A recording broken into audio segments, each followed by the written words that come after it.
What is going on, Crisis Actors? It is episode 1027 of Pop Culture Crisis. My name is Brett, and I am here with my guest co-host for the day. Would you introduce yourself, please? Hey, everybody. My name is Olivia Dasovic, and I am the community coordinator for the Discord here at Timcast. How you doing? I'm good. How are you? I say that because like you've got other work you have to do, and now I'm like trying to bother you. While you're trying to I'm do refreshing to see when it posts, so then I can do the links. Yeah. Perfect. Well, you're doing good, and that's we got a bunch of stuff to talk about today. I'm so I'll excited. let you finish your stuff. And we have a guest. Yes, I'm excited. we do. Introduce yourself, please. I'm Libby Emmons. I am the guest today on Pop Culture Crisis. Very happy to be here. Crisis Actors. Yes. You can normally find me at The Post Millennial or at my new podcast, The Pod Millennial. I hope you go check it out. But also the Timcast Morning Show this week. Oh, yes, that is true. I am all over the place this week, you guys. I've been doing the Timcast Noon Live show, as I think it is sort of semi-officially called. I have no idea. That's what we call it. Yes, it is, yes. Timcast Noon Live. That's how you know that it is at 12 p.m. on Rumble. Yesterday, you could go check that out.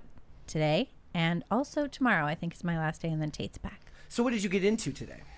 What did I get into? We were talking about the Artemis space launch, which was cool. Artemis is a white pill right now. Yeah. I mean, in general, I've found the discussions around the crew members to be a white pill, just the idea of space exploration in general to be a white pill. I've seen a lot of great articles explaining why space travel is still important in current years. So it's important all the time. I mean, that's the thing, right? Is you have people who are blasting space travel, so to speak, pun intended. They'll be like, you know, how can we travel to space when there's so many problems here on Earth? And it's like, well, we also have this crazy thing called dreams. Yeah. And we get to dream dreams, and we get to go travel into space to fulfill those dreams. Well, they would also explain all of the modern technologies that wouldn't exist or would at least work less efficiently if not for space travel. Sure, that's 100% true as well. So I'm super into space travel. I've always been into space travel. For a while, I wanted to be an astronaut. I think all kids wanted to be an astronaut at some point because it seems pretty cool before you realize things like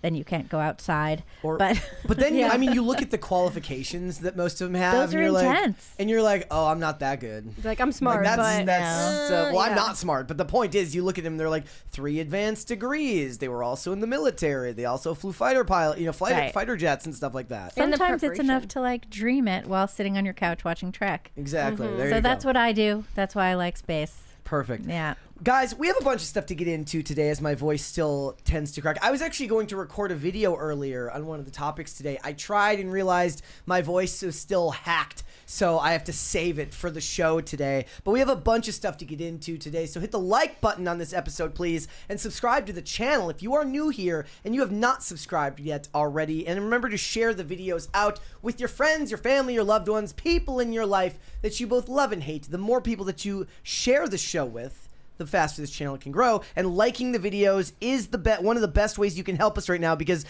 I was gone for a week and a half because my voice was absolutely decimated. We have been kind of obliterated in the algorithm, so we are working, hand over fist to get back, atop things in the algorithm. So like the videos, share the content out. We appreciate it so very much, guys. Also remember, for channel memberships are now open on YouTube. I have been doing tons of bonus content over there. There's 3 separate full-length episodes of PCC beyond just the regular show that we do 5 days a week. I did a great one with Verbal Riot. I did a great one with Stephanie from Geeks and Gamers. And last week I did one with Blabs from Side Scrollers talking about all things Harry Potter. And I want to make more of those. So anybody who signs up for a channel membership, you are getting more than just emojis. So what are we getting into today? There's a bunch of stuff to talk about. I do want to talk a little bit about Harry Potter because it does feel like they're working to speed run failure for this show by putting out all sorts of quotes and press releases that seem to be almost antithetical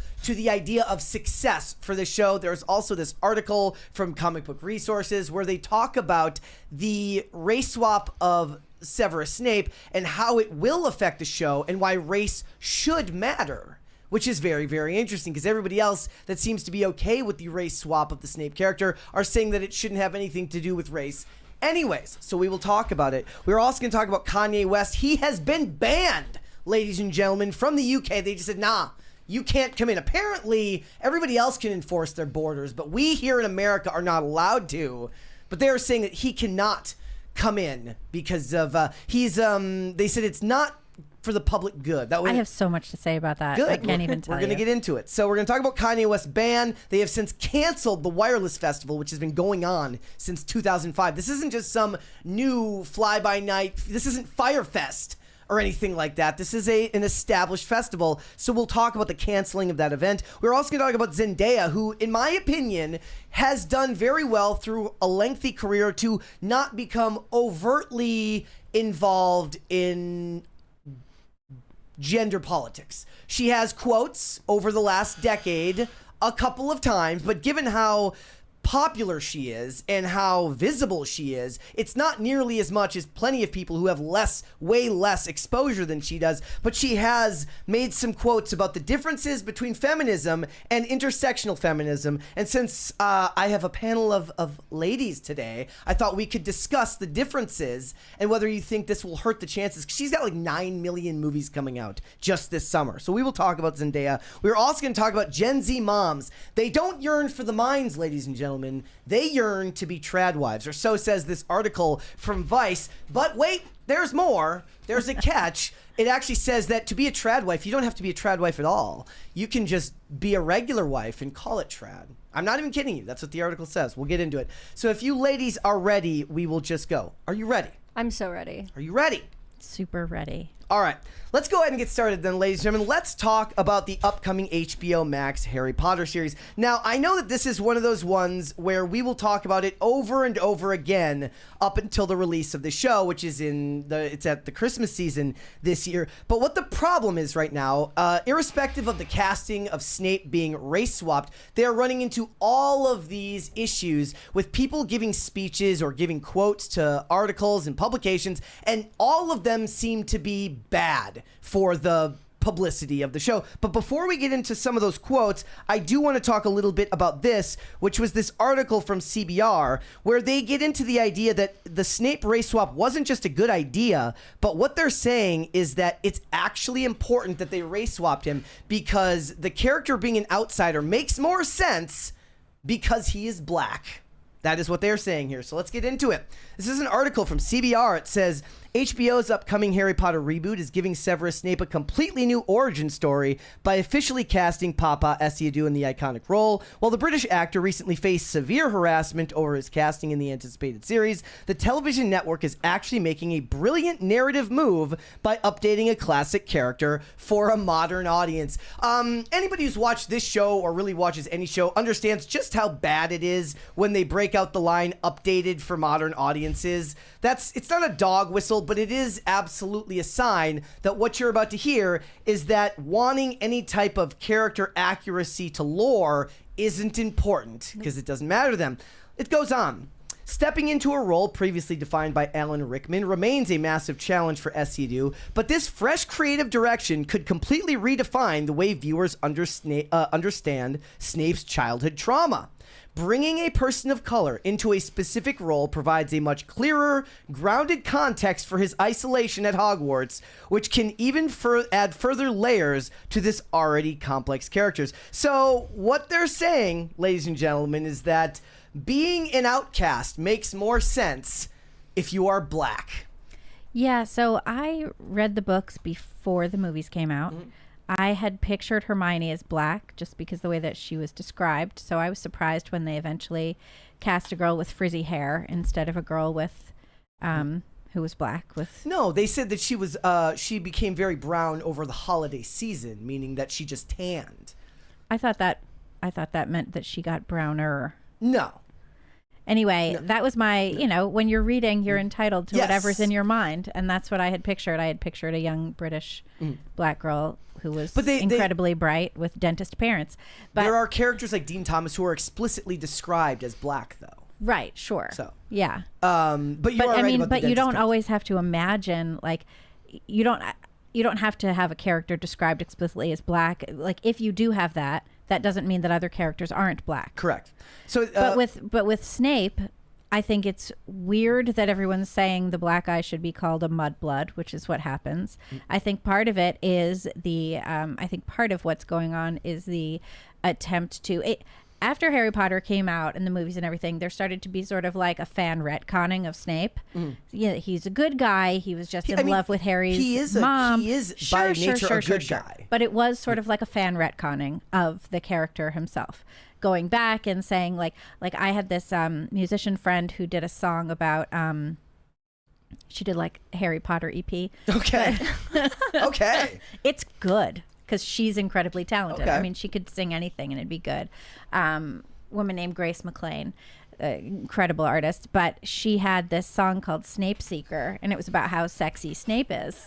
It's a great song. Anyone go check it out. I'm pretty sure it's on iTunes. So here's what it goes on. It says, the casting of Esiaду in the role of Severus Snape, who is defined in the books as a white male, doesn't necessarily alter the identity of this dark wizard that we know. However, it is expected to alter the origin story by structurally rewriting his lived experience to explain his lifelong emotional detachment. The books indicate that Snape's bitterness stems almost entirely from his extreme poverty and his awkward status within a deeply elitist fantasy world. The reboot implies a much heavier version of this trauma by layering race into his existing economic and social disadvantages. This marginalization could easily explain why his pain manifests as a permanent resentment rather than as a temporary grudge. So the way what I take that to mean is to say that if he was an outcast in school, but was a white guy, but was just disliked, I guess, because he was poor or he didn't wear new clothes, so they thought he was weird. Or because he was half. So, he was like half and half. So they're saying that is something that you should be able to get over. But if it was because there was a racial element, that is something you don't need to get over. So they're actually advocating that by swapping, which, by the way, fundamentally changes James Potter as a character. That was the point I was trying to make. So that with the retconning of Snape, making him a black guy,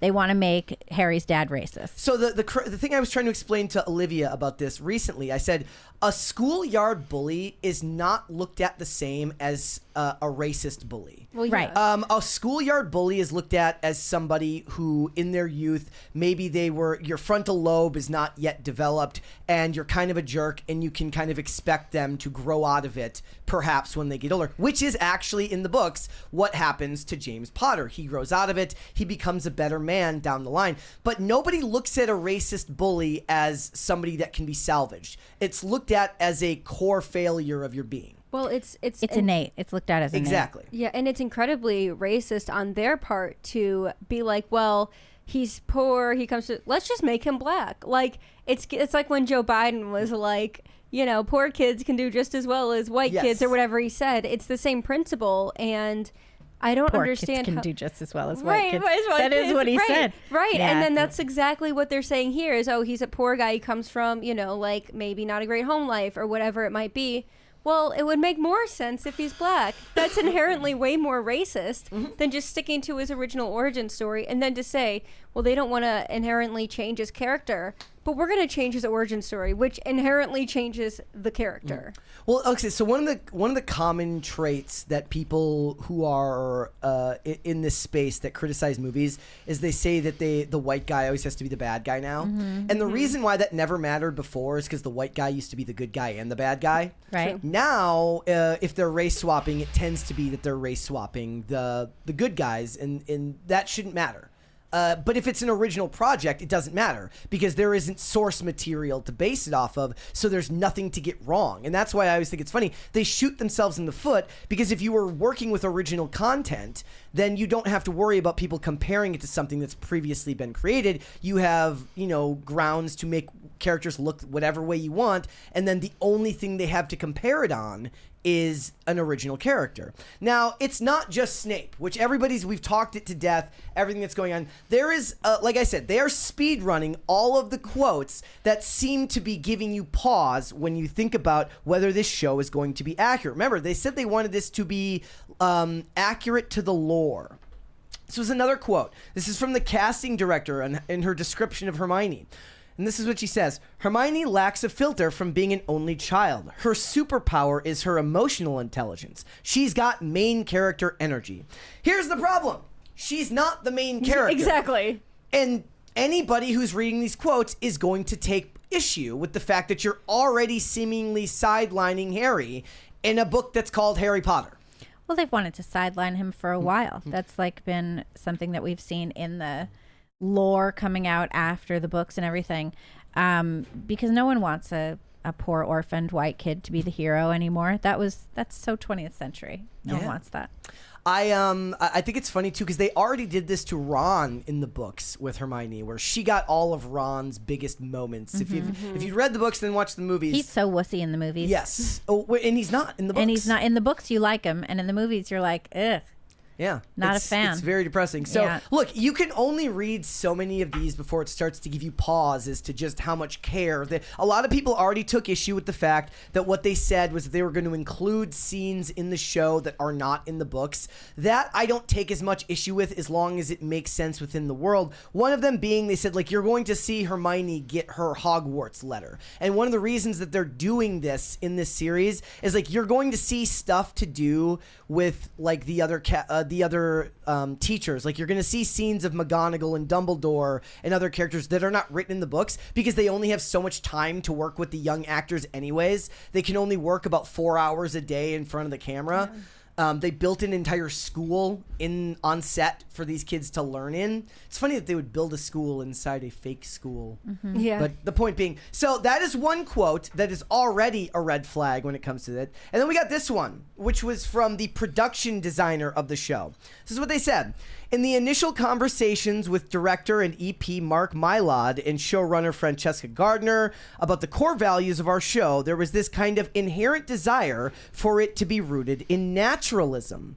Also in this idea is the core of Harry Potter. Nature is the root of magic. And so magical realism, rooting things in principles that we find in nature and the phenomenon of the nature world, if we could harness those things, that's what magic is. These ideas of naturalism being this core principle of the wizarding world is something that we're integrating into a lot of our sets. You would notice that right now they've gone with a lot of earth tones and stuff in the show, which were not necessarily there in the original. It says we have to bring the natural world into this realm. Now, what I thought was funny is, like, the definition of naturalism is a theory denying that an event or object has a supernatural significance, specifically the doctrine that scientific laws are adequate to account for all phenomena.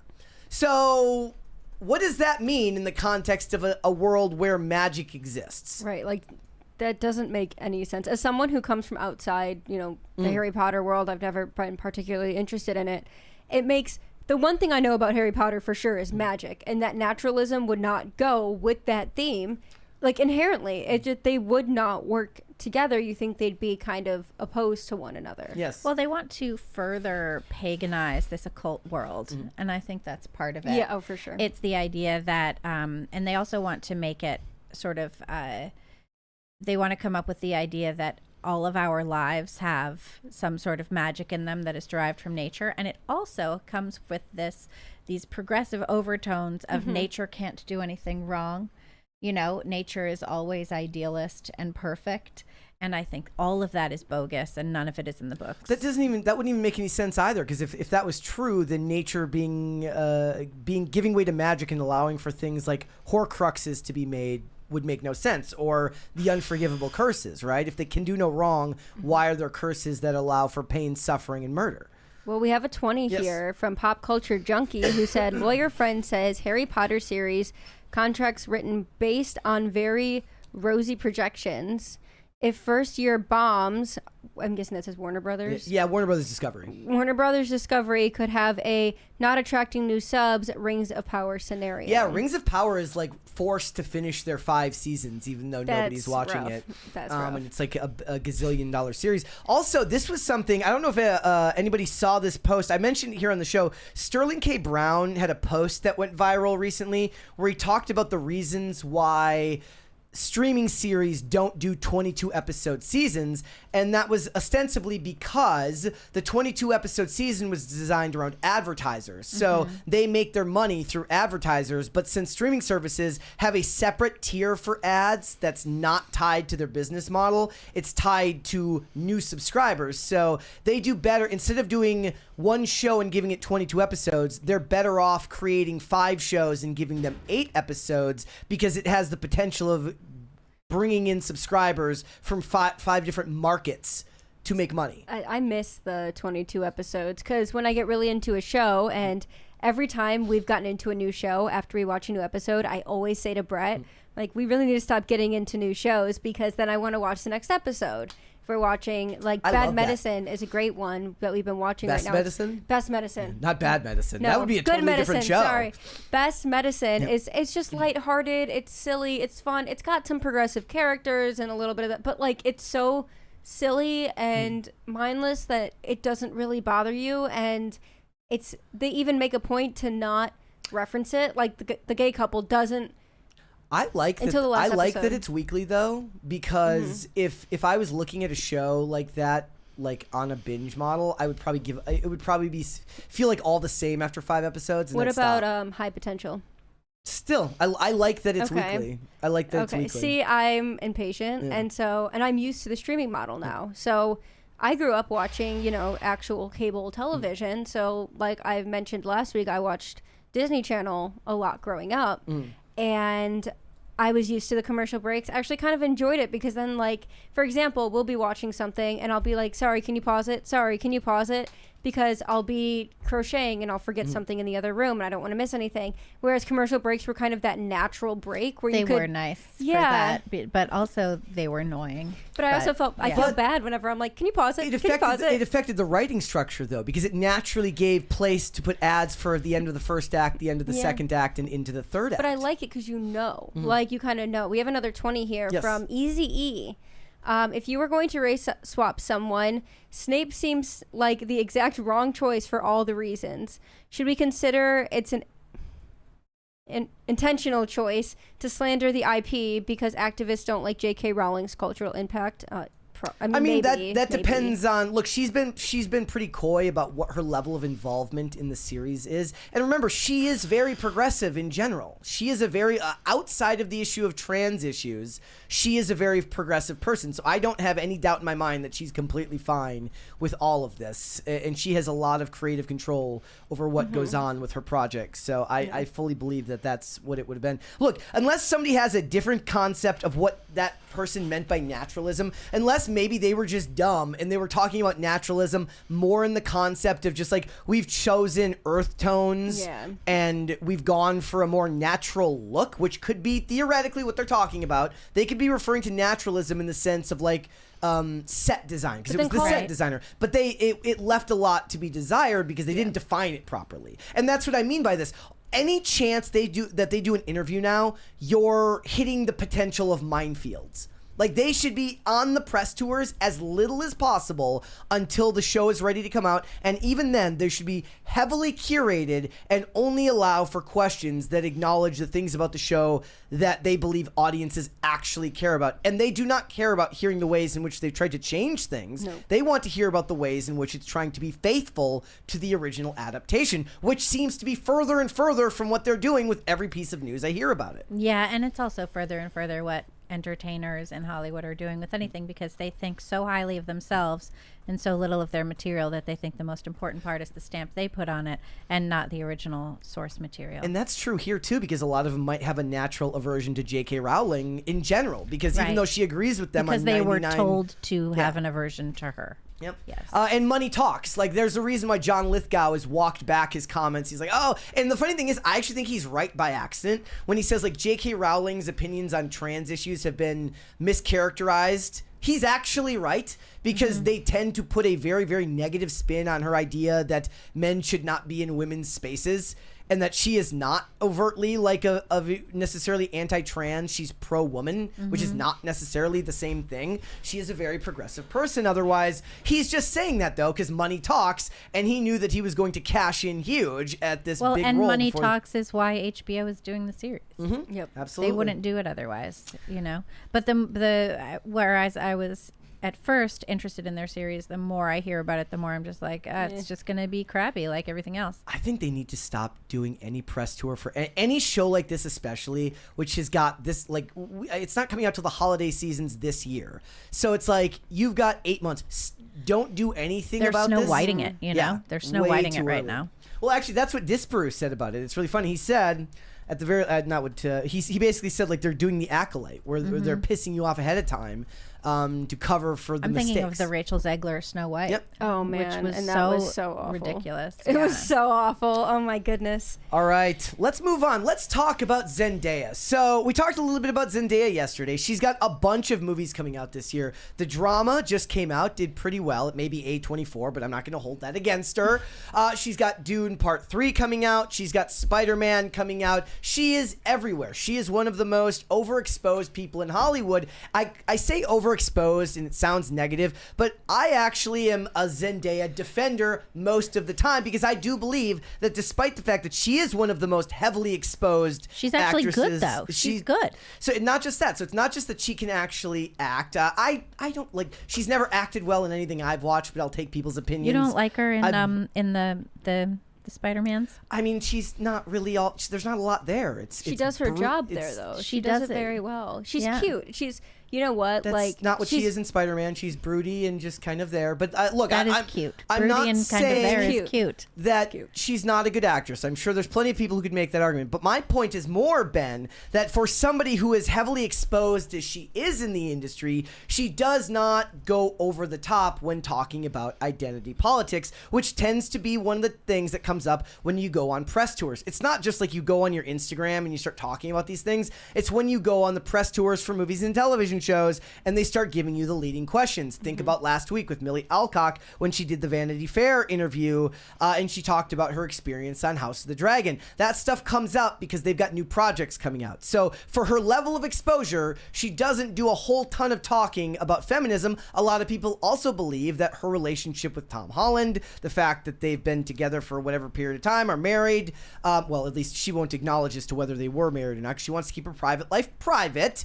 But a lot of people look at them as a positive set of role models. I think in Hollywood. they're so cute. I've seen memes that are like comparing so cute. her and Tom Holland to what's his name and the Kardashian person. Oh yeah. And Chalamet and Kardashian look gross.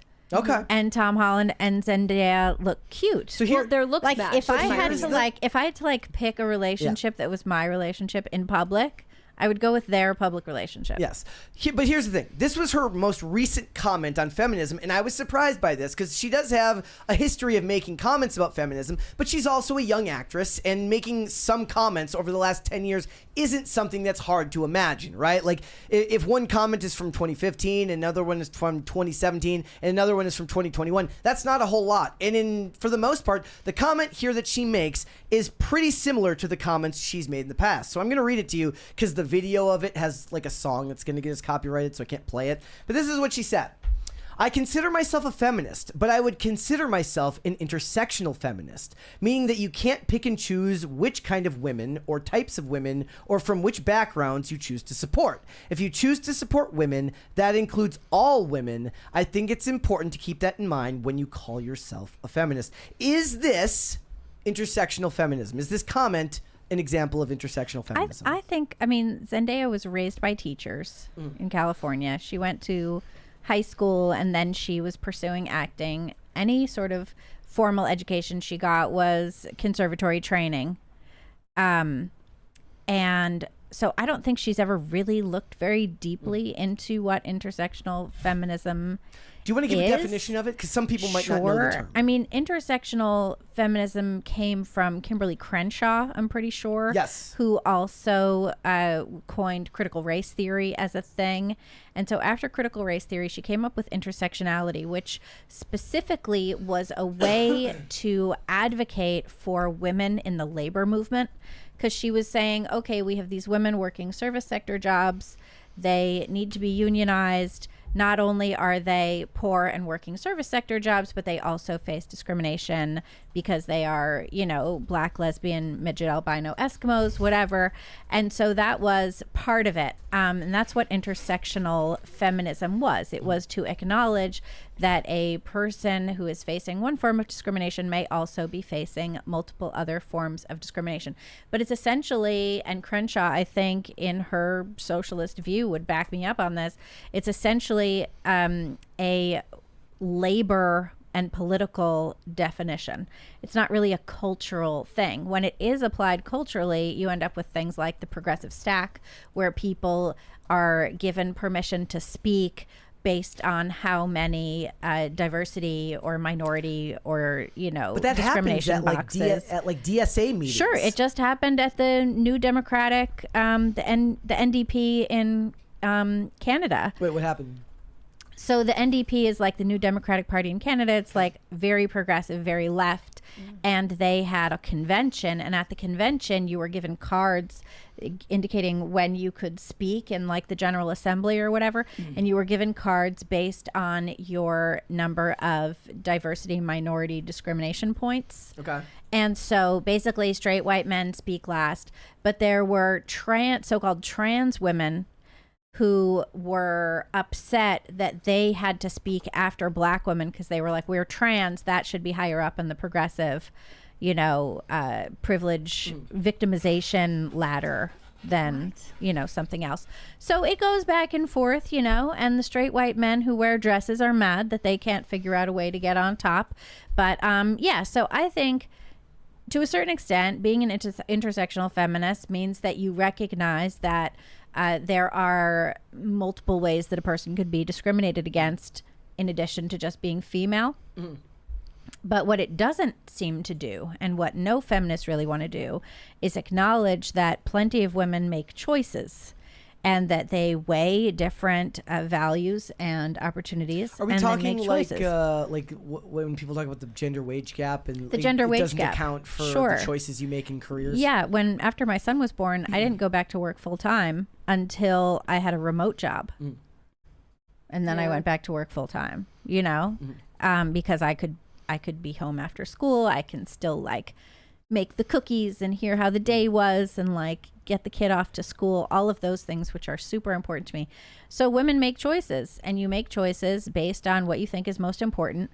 And for the most part, if you make the choice to have your child instead of work full time, so long as you have a supporting husband who can fill in some of those gaps, you're not really going to regret it. Yeah. You know? So I think that's where a lot of the gender wage gap comes in. Do you think that somebody like Zendaya is one of the... So people often blame the institutions for the way that we've indoctrinated and propagandized the children. Who do you think is more responsible? Is it the institutions or is it the celebrities like a Zendaya? And I say Zendaya kind of almost offhandedly because, like I said, I do give her a lot of credit that given her level of exposure, her amount of commentary on these topics isn't nearly as vast as plenty of people with way Which less I appreciate. fame. I'm Yes. much happier seeing her like watch tennis and eat popcorn than hearing her, you know, opine on the tragedies of the Middle East or what have you, you know?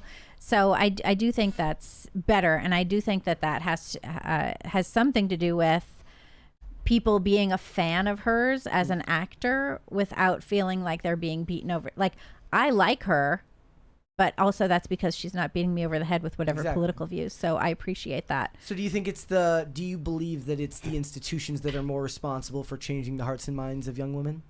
I think that it's a collection of things. I think the celebrities pretty much just reinforce the institutions.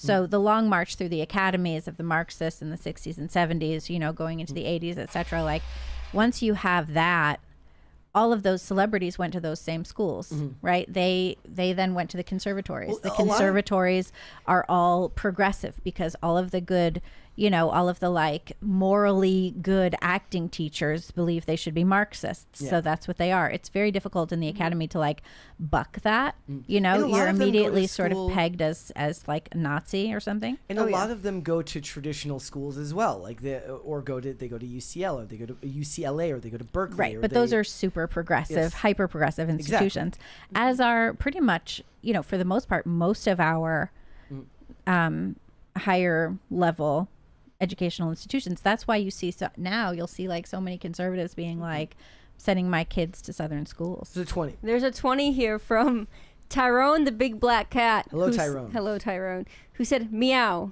Zendaya stinks. Look, I Thank you, actually, Tyrone. like I said, most of the time when we're talking about Zendaya, we are not talking about topics like this. We're talking about one of the most prevalent discussions with her is her overexposure in film, meaning like it's about how many movies she's in this year. Another popular discussion with her is stuff with her and her boyfriend, or I guess now, I was going to say, or now husband. She won't confirm whether they actually got married or not, so saying husband makes the most sense. They talk about whether it's interesting that she's taller than her husband with heels on. That's a more innocent celebrity discussion than hearing them talk about progressive politics. Yeah, with her comment, it's something that most feminists won't say or do. They can say they're feminists, they believe in intersectionality, but then they don't actually do that, because if you're a conservative woman, they suddenly don't support you anymore. Suddenly all of your decisions are wrong and you hate women. Even though you're a woman, you're somehow the biggest misogynist they've ever met. I've been told that before as a conservative woman by people who say they're intersectional feminists. They're like, yeah, but you hate women because you ran the college Republican, club. Okay, well, that doesn't really make sense, but sure, I guess. I mean, I'm really fighting for women by doing that, but to each their own, have your own opinion. What I like about Zendaya and Tom Holland is that they seem to have a mostly wholesome relationship, and they keep a lot of their relationship, other than public appearances that they do for Spider-Man or maybe going to like Wimbledon together. Okay, he did say one thing that was super cringe, which I laughed at, which is like, he's like, when they walk the red carpet, he's like, I let her walk alone because it's her moment.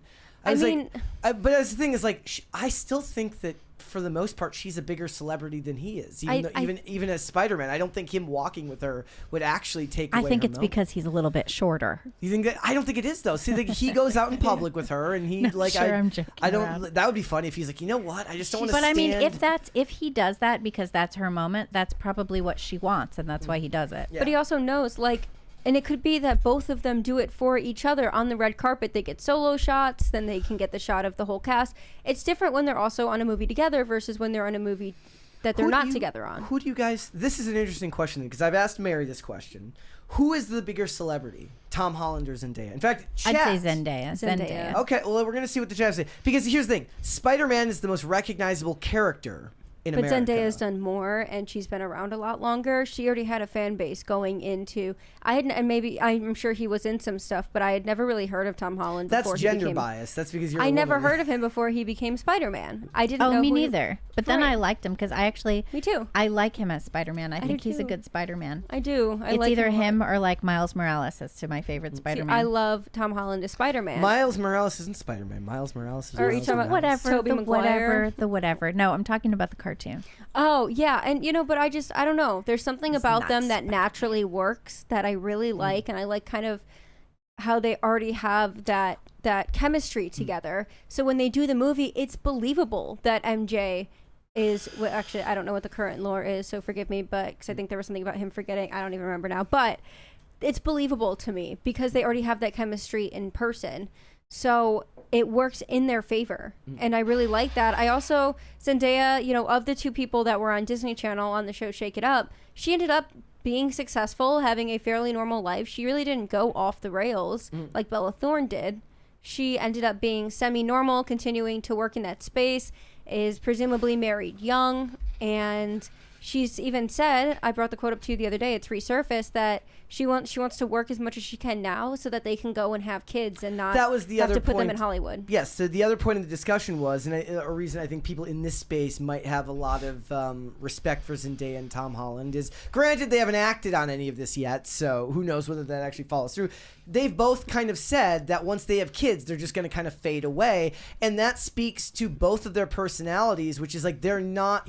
Tom Holland has also gone on record saying like he isn't a fan of Hollywood, the industry. He works there because it's what he does by trade, but he doesn't like the parties. He doesn't like the environment around it. And she has said the same thing, that once they make once they have kids, that perhaps they step away and they focus on raising a family. Well, and they want to protect their children because they know how people are out there. And we're on a much, much, much, much, can't even emphasize how much smaller of a scale that you and I are on. But we've mentioned too, like privacy and wanting to keep your kids out of the public eye. I mean, Millie Bobby Brown always holds her kid very close to her when she has to, but we've also had that conversation, and I've been open about that with everybody because everybody is very excited for us to have a family, which is very sweet. But we always say, even when it does happen, we're not going to be sitting here sharing a ton of stuff about it, sharing pictures and all that, because it's, it's kind of scary out there, whether it's Hollywood or podcasting. You can never be too careful. So I respect that about them. Maybe it's a good indication that as a celebrity, you are the sum total of where the majority of the discussions go around you. So if you're a Rachel Zegler, and the majority of the discussions around you focus on Palestine and identity politics, then that's how people will see you. And that's great if that's what your audience is. But if you're a Tom Holland and a Zendaya, and the majority of the discussion around you... Now, this article notwithstanding, because the point is that this feels like it's the exception and not the rule. Yeah. And the discussions around you are about your relationship with your partner, how you feel about family and kids, the projects you're working on. You leave a better taste in everyone's mouth when you're not kind of overdoing it on stuff that doesn't have anything to do with your work or with more all-encompassing issues like family. Yeah, I would agree. I think it's just a protection thing too. It's kind of like the idea. It's like people aren't going to remember what you say. They're going to remember how you make them feel. Like a celebrity could say a bunch of stupid stuff and maybe you don't even remember what it was. Mark Ruffalo has said so much stupid stuff. I couldn't even tell you what it is. I just know that it's annoying. Yeah, I couldn't quote him, but I could tell you he's a crazy lib and he's really annoying. Same with the guy from Reacher. Oh, we have another 20. I saw it. You leave Alan Richardson out of this. Hey. He gets a pass. We have another one here. Thank you from Eazy-E saying, in college, when I asked why a sub-minority of women, who by that definition don't represent the majority of the feminists who worked hard to get women's voices heard, should be allowed to speak for them, I was told to leave. It's kind of based. I'm not going to lie to you. It got really quiet in here. By the way, the air was on and now it's like weirdly quiet in here. Turn off. It was like loud and now it's not. But yeah, I mean, again, they don't care. So yes, when I talk about feminism, I try to clarify I'm talking about current modern feminism. There were reasons back in the early 1900s for women to fight for certain rights. It's not the same thing now where they're going topless in the streets and saying, I should be able to hate men and demonize them. That did that. I thought the French women were the ones that went topless. They're the worst, but they do that. Yeah. But it's bleeding into here, and they're also. You didn't jump as much. I did. Always dance. What is that? Okay. I can't dance. All right, that's okay. I can't dance either. I try my best. That's fine. All right, let's have this. This one's gonna be fun, guys. You'll laugh at this one. So actually, you know what? We're gonna wait for this to pass because yesterday it did the thing where it restarted, and it sounded and like the sound started again. Oh, we already have we have another one, so we can go to this 20 from Shane H. Wilder. My gosh, you guys with the 20s today are awesome. Shane H. Wilder said, random breaking news. Texas Lieutenant Governor Dan Patrick announced Taylor Sheridan as producer and director of an Alamo battle film for the new visitor center and museum at the Alamo. It will be an immersive 4D experience. Can I be honest? That just sounds like a waste of taxpayer money. Given what Taylor Sheridan probably costs to secure... if you don't know, guys, Taylor Sheridan's the guy who did Yellowstone. He did Landman. He's done all of these very, very big Paramount shows. And he's a very rich man. He's very successful. And I'm guessing that the taxpayers are going to foot the bill for that, and it's not going to be cheap. Well, we foot the bill for a lot of things we don't want. Of all the things we foot the bill for, it's better than... Fair enough. Yeah. All right, let's talk about stage actress and television and movie actress Laura Benanti. She might be best known to you guys as the lady who came out of nowhere to virtue signal against Zachary Levi a couple of years ago for literally no reason at all, just because Zachary Levi was getting dragged by everybody. But this clip was going around that was very, very funny, and I do believe that it is being taken out of context. But you know what we've learned these days, and I suppose the thesis of this video is context doesn't matter anymore. Everything's going to get clipped. Everything is going to be taken out of context, and you will become the sum total of however you're being framed by those who are posting videos of your content and turning it into a form of a narrative. So she was on a plane, and she made this video where she says she's upset that nobody recognized her. So let's listen to it really quick. It's hard to hear in places because they're obviously obviously they're on a plane. So listen close, and you can watch on screen. If you're not listening to this podcast, I will bump the audio for you guys. But if you're watching, there is what you'd call captions here. So here we go. So I would say about 83%. She says, so about 83% of the people on this airplane are teenagers in a theater group. Are teenagers in a theater group, she says. Not a single one of them recognized me, and I could not tolerate that, obviously. So I said, are you guys part of a theater group? And they said yes. And then I said, I do theater. And then a young man in a beret and a jacket draped over his shoulders said, cool. R.I.P. Okay. So here's the thing. Everybody took this to mean an actress who was saying, like, how does nobody understand not know who I am? Which is like, has anybody ever actually experienced this in real life? Have they ever actually experienced somebody going up to somebody like, don't you know who I am? That is so gross. Is that cringy. so? Is that how you took this? Like, Yes. With no context, is that how you take this? First, right? Because this is the first time seeing it. I've only vaguely heard of this person. Sort of. So she was one of our favorite shows is a show called Royal Pains. She had like an 8-episode arc in that back in like 2009, and people are like, "Who is she? I've never heard of her." I'm like, "No, that's accurate. She's likely never been in anything you've ever seen. Right. She's a guest. She's one of those actresses who does a lot of guest star work, which is important. Which but fine. the point is, So okay, so now you're on a plane. You're sort of making a joke about the theater kids. Okay, that's sort of funny. They don't even know who I am. she is more known for theater, Right. And that's her but you're point. making the joke to your followers who know who you are and like you. Yeah. And will think that you're being cute and funny. Okay, that's cute and funny. But by the time you're going up to the kids and asking them, like, now you're That's what I a was gonna desperate attention whore. Like, what's that about? I mean, I wonder if she even actually did that, or if Well, it was just, maybe. Yeah. But why would you say that? Like, Why would you be that cringy? yeah. Why would you say that you were doing that?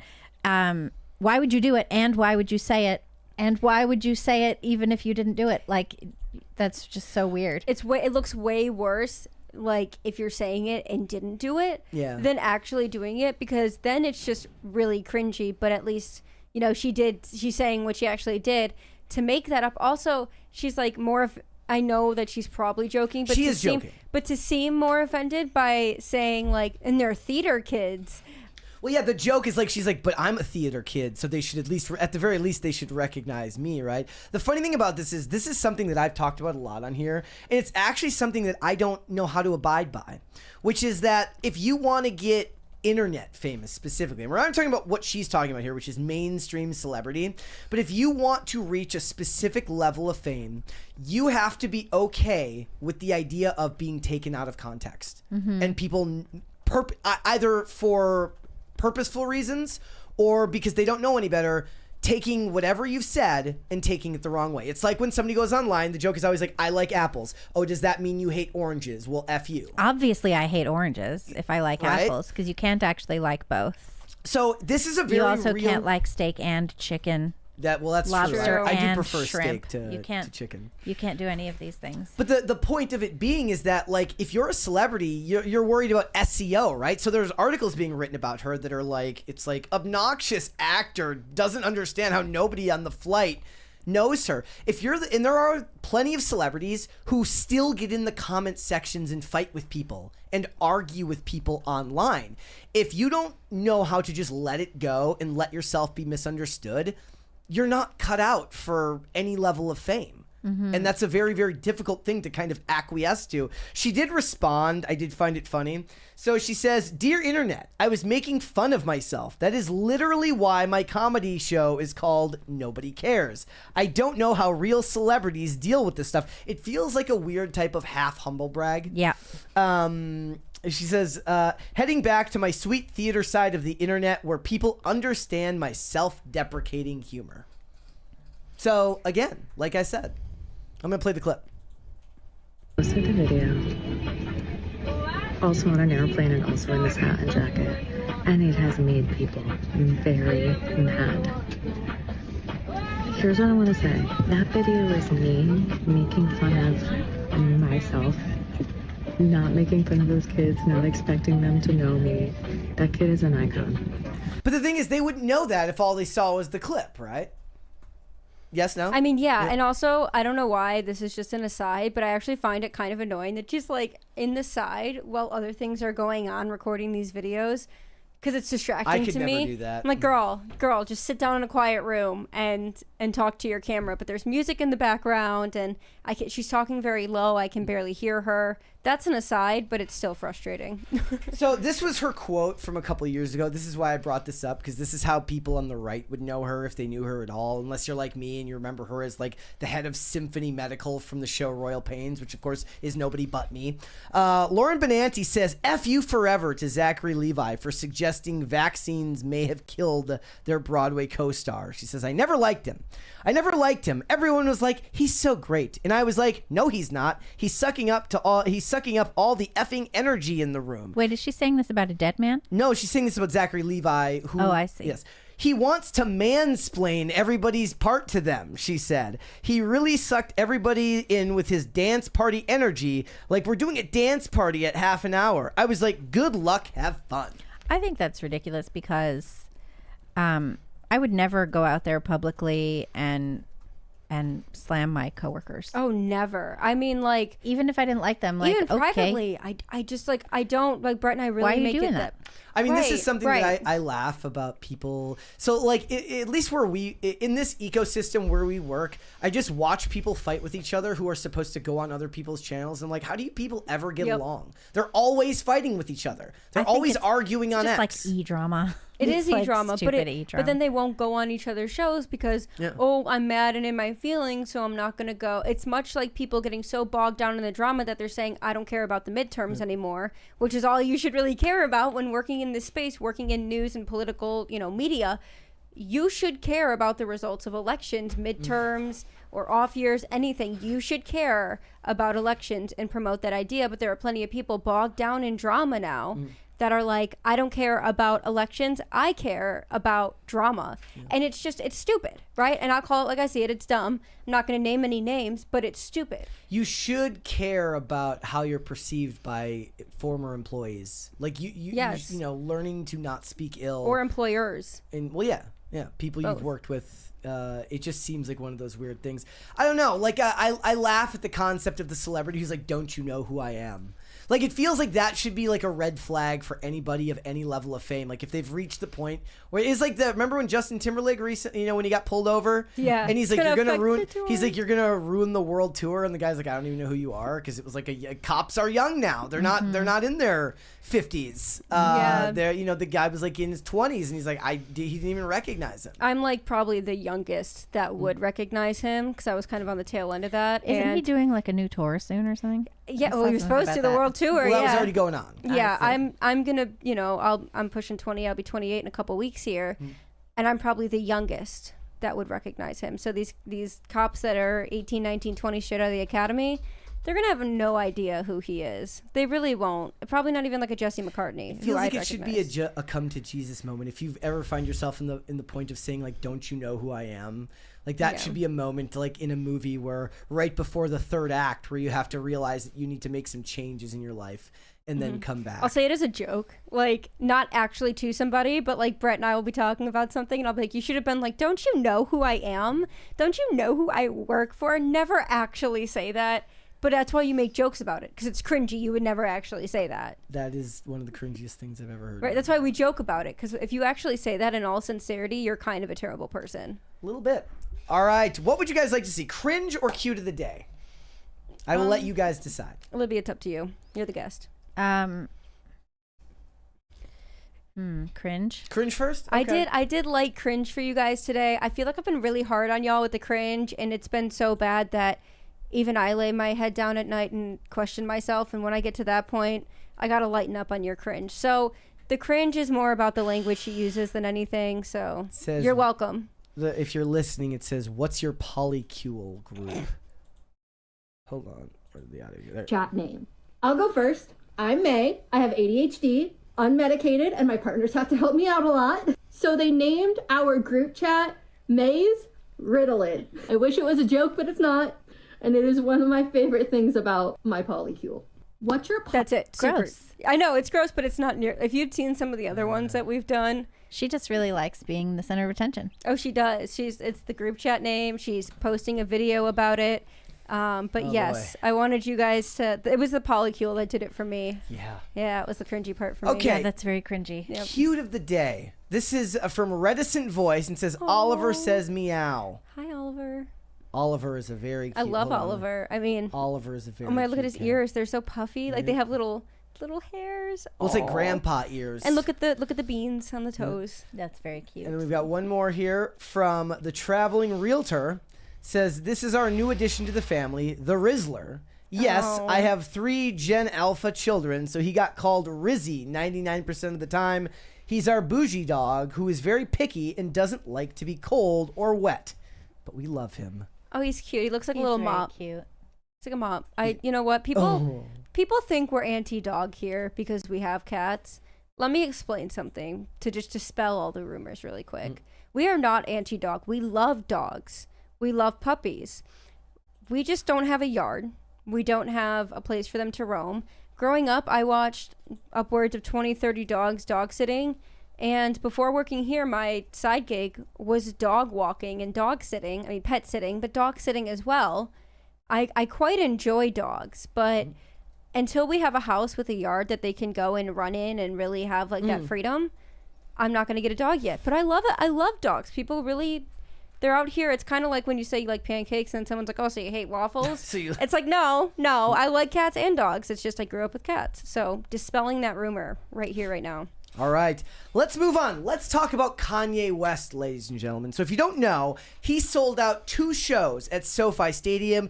$33 million this netted over just 2 shows. I think they said the first one netted $18 million on its own, which dispels any rumor that whatever his past transgressions are, whatever awful things he has said, there is still very much a paying audience that wants to see him perform because he is a generational talent. And then he was announced as the headline of Wireless Festival, which is not something new. It has been going on since 2005. It's over there in the UK, and he was set to headline all 3 nights of this festival. The problem is, ladies and gentlemen, that festival has now been canceled because he has been banned by the UK government from coming in. Did you guys see this story?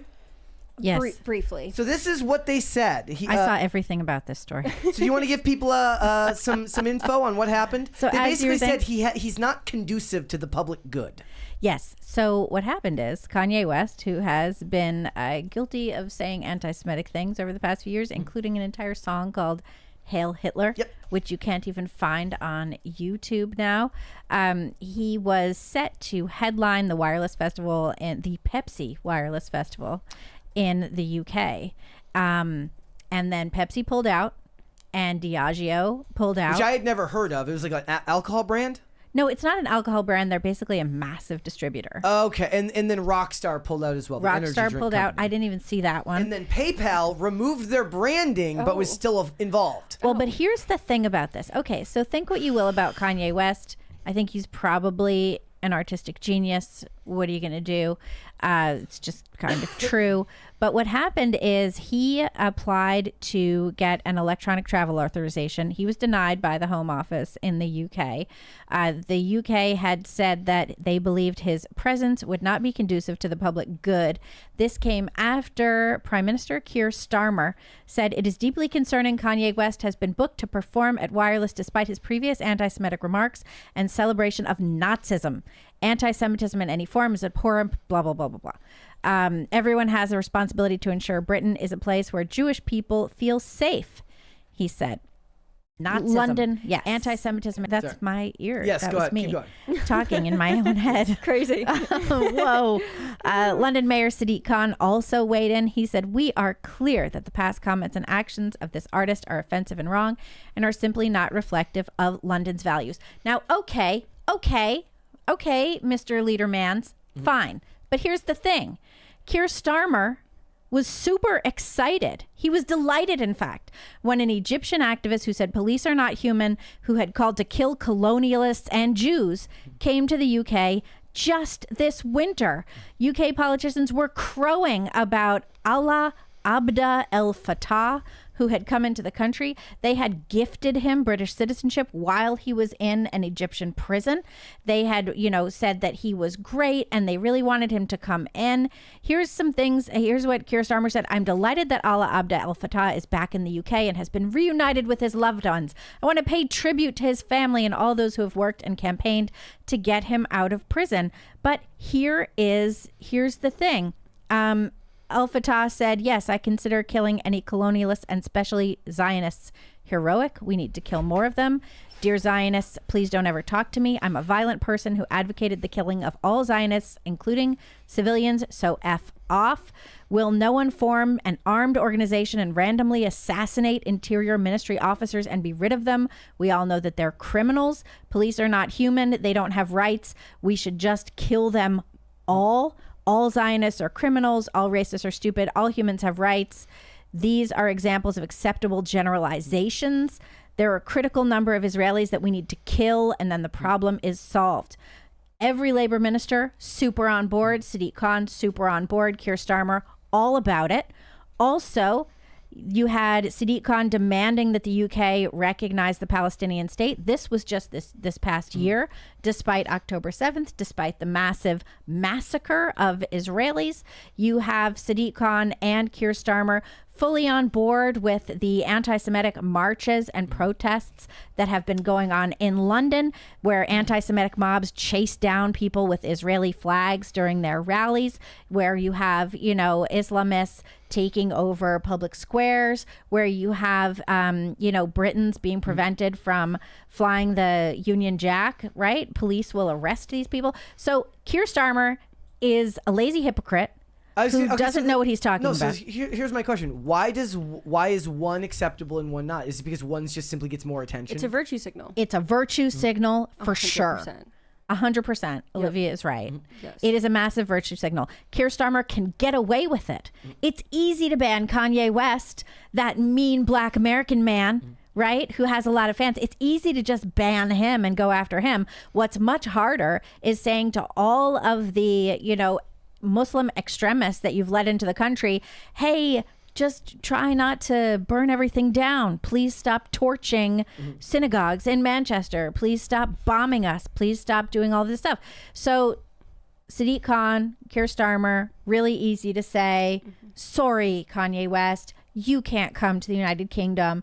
You're just not a very nice man. You sang bad songs. You said bad words. It's perfectly fine for them to say that. But when it comes to actually banning terrorists from their country, that's a bridge too far for these fellas. Right. And the thing is, I think they know that if they try to ban someone that's saying all of those horrific things, then there could be backlash in the form of an attack, a terrorist attack, because it's not going to be the first one that has happened in England. And sadly, I'm sure not the last one. Because there is a history there, because they're letting people into their borders. But if Kanye West makes a song that they don't like, which, by the way, I'm not a fan of either, okay? I don't love the message either, but he makes a song, and now you're saying, oh, he said something I don't like, or that most people don't like, but there will be no backlash because no one's actually going to do anything and enforce this, despite what people might want. I'm going to say no. And also, the fact that you are not letting someone come into your country because of something they said that wasn't a call to violence like these other quotes were from this other guy. It was simply just a song. And again, don't love the song, wouldn't endorse the song, but you know what? It is what it is. It's a song, and get over it. Like, put on your big boy pants. And it was in November 2023. Right after this massacre, less than a month after this massacre, where you had 30,000 protesters calling for the eradication of Israel and violence against Jews marching through London, while you had British patriots standing around trying to protect, British statues like the cenotaph and things that recognized British history, and the Keir Starmer, whatever, Sadiq Khan had absolutely no problem with the mass calls for the genocide of Jews in London, but they have a problem with Kanye West, who also, Kanye West has, now say what you will, apologies, whatever. He's gone out. He's made some apologies. He's tried to make right about what he's said.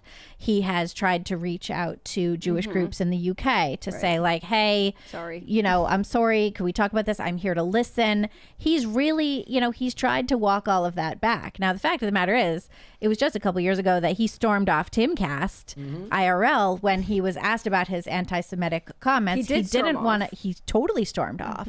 We were just watching the clip before the show. Oh, you leaving? Says Tim. Did you see Jonah Hill's response when? Do you remember the quote where he said that he talked about 21 Jump Street curing his anti-Semitism?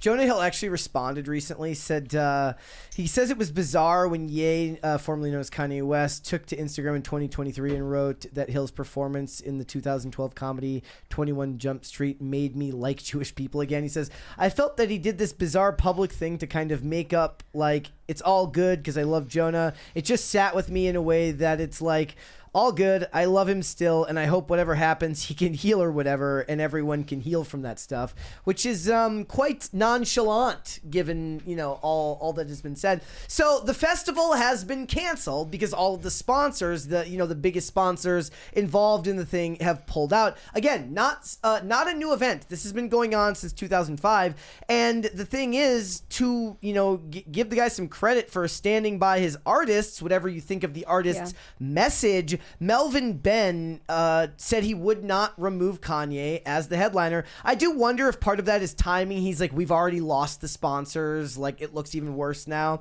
if I pull out. But he says, this is what it said. Melvin Ben, who books Wireless Festival, says in a new statement that Kanye West will remain the event's headliner despite the exit of numerous sponsors. Again, this was before the event got canceled.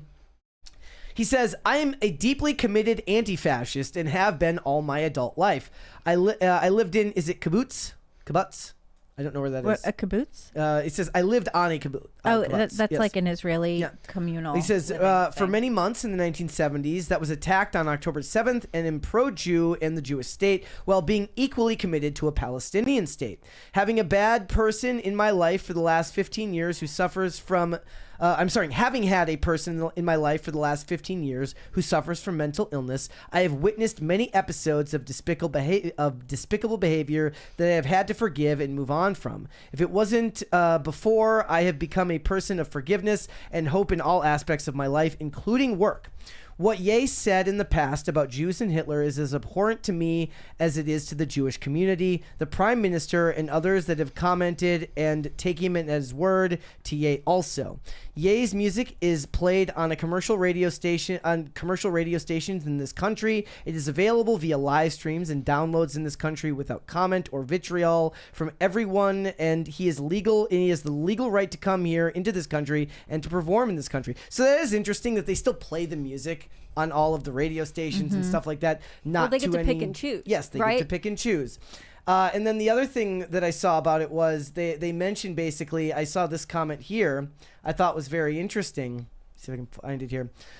This person says, John Davidson didn't face any lasting consequences after calling two black men a racial slur on national television, obviously because we understand how Tourette's works and grace was given. Why isn't the same grace given to somebody with severe bipolar disorder? Is that just because they're not willing to accept that somebody with bipolar disorder could also say something of a racist nature? I don't know. It's, again, that...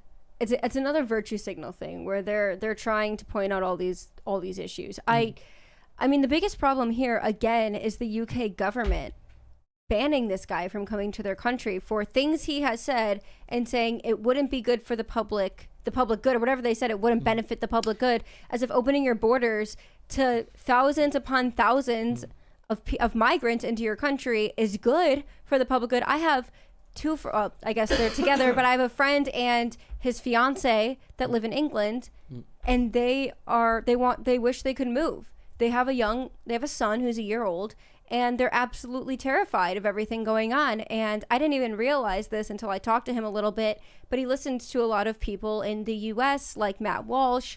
He knew of Tim, and so he understands that, but he's too scared to actually say anything out loud, so I'll never say his name on here. He's too scared to actually say his name because their government is crazy, and they won't let people like Kanye West come in for a performance and then leave, but they'll let migrants come and stay over what they're supposed to be there for, and then they are the ones that are detrimental to society. I don't know. Look, I know that he had been confirmed as bipolar in the past and then said that he believes he was misdiagnosed and was autistic. But the point is that it doesn't take a doctor to understand that there was clearly something going on with him mentally that was not And right. that was right around when his marriage broke up, which I think was absolutely devastating. Yep. You know? So do you think... how does this so I also saw these comments. You guys know who Carol G is? She's a performer as well. I think so. So she was talking about how she wants to talk about ICE, but was advised not to because they might revoke her work visa in the U.S. Is that the same thing? Do you think being critical of the U.S. government and its policies is viable for having your visa revoked any more than being critical of Jews? No. I think that if someone is saying, I want to go to that country and harm people and, call us to violence, okay, that's one thing. But if someone's saying something generally that the American government doesn't like, that's still protected under the First Amendment. They're not calling to violence. They're not calling for things to happen. They're not organizing violence. They're just simply saying they disagree with Trump is probably the biggest one, right? Yeah, but some people Trump. don't believe that people with visas have the same rights as American citizens. And that could be accurate. I guess it could be up to the discretion. Well, you can't I wouldn't vote. like that. You can't vote. You can't vote, which is a big thing. I don't know if I would want the government to be able to just willy-nilly. I think we should be giving out less visas to begin with, which would help solve that problem. And having people that don't like this country, I mean, there's plenty of citizens that don't like this country. I'm very much, if we're going to be bringing people in here and we're going to give visas, we should give them to people who have the right intentions that don't hate our country. But I also think it's a bad look to simply say, they said a bad thing about Donald Trump, so they can't come into this country. They said a bad thing about Jews, so they can't come into this country. Again, for the UK's government's excuse is that it's detrimental to the public good. But they're doing a lot worse to the public good, than someone coming in. I also think it's different for someone to go in and perform at a festival and immediately leave. That's also very different than someone that's here for how many years. I imagine months, their whatever. argument is that you're extracting wealth from the country. The That's wealth, not actually okay, that's not actually accurate because you're actually bolstering the economy if you go in to do a festival in a place like somewhere in the UK. Obviously, local businesses get a boom from people if they have to travel there to stay there. There's a lot of money to be made. Like I said, he made $33 million in those two shows that he did. He's still very much a viable performer. There's also a discussion to be had about how much of disdain online carries over to the real world, because that's a lot of people to sell out two shows at SoFi. It's no mean feat. That's a big deal, especially with the amount of controversies he's It had. looked cool. Yep. It looked cool. I kind of wished that I'd bought a ticket and went to LA to see it. Visually, it looked amazing. It did look cool. Lauryn Hill was there. Yep. I mean, she's got her own history of political comments her whole life. My thing with artists is, if I like your artwork, I don't really want to hear about your political perspective. You know? I agree. mean, there's definitely Italian artists who were fascists. Great artists, though. Great artists, you know. I mean, there's a lot of there's a lot of history there of artists who don't have great political perspectives, but they make really compelling and great art. Everyone knows I love Taylor Swift's music. Don't love her political opinions, but I like her music. That's perfectly fine. It's fine, right? I like Kanye West. You know, Exactly. what can I say? I'm not in the least anti-Semitic. You know, Right. So. All right. Let's move on. Let's talk about AI in Hollywood. This is one of those topics that gets more interesting to me the less it has to do with the technology and the more it has to do with the actors' responses. What I've noticed, much like people who criticize ICE, the swear words start coming out when they talk about these issues because they're scared. When it comes to actors and actresses in Hollywood, they are terrified of being replaced. The same is true of the professionals, who work behind the camera, whether it's people who work in CGI, whether it's people who work, even people who do so much as the scheduling in Hollywood. Everything is liable to be replaced by AI eventually. There was an actress named Hannah Einbinder, or Einbinder, I don't know how to pronounce that. She slams AI creators as losers and claims that they are not artists. And what I want you to listen to is the hyperbole of what I would kind of amount to being a bit of a tantrum. Says the 4-time Golden Globe nominee recently slammed generative AI creators as losers who are, quote, trying to rob real creatives as she tore into the tech trend that continues to divide Hollywood during a press conference for her show. She's in Hacks. It's in season 5. This is the quote. Put it up there for you guys.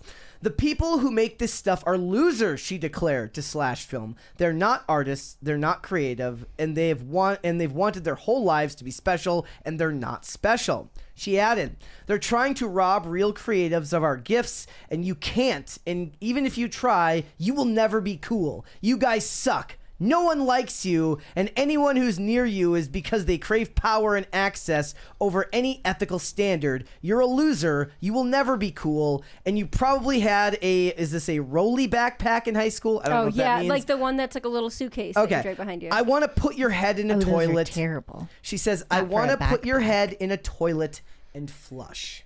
Well, so I tend to believe that the more ridiculous your outburst, the more terrified you are. I think there's a sliding scale here where it's like when people have no way of coming up with a rational argument, they say F ice. They say FAI. Or like, okay. they suck, now, when it comes to AI, I'm ambivalent.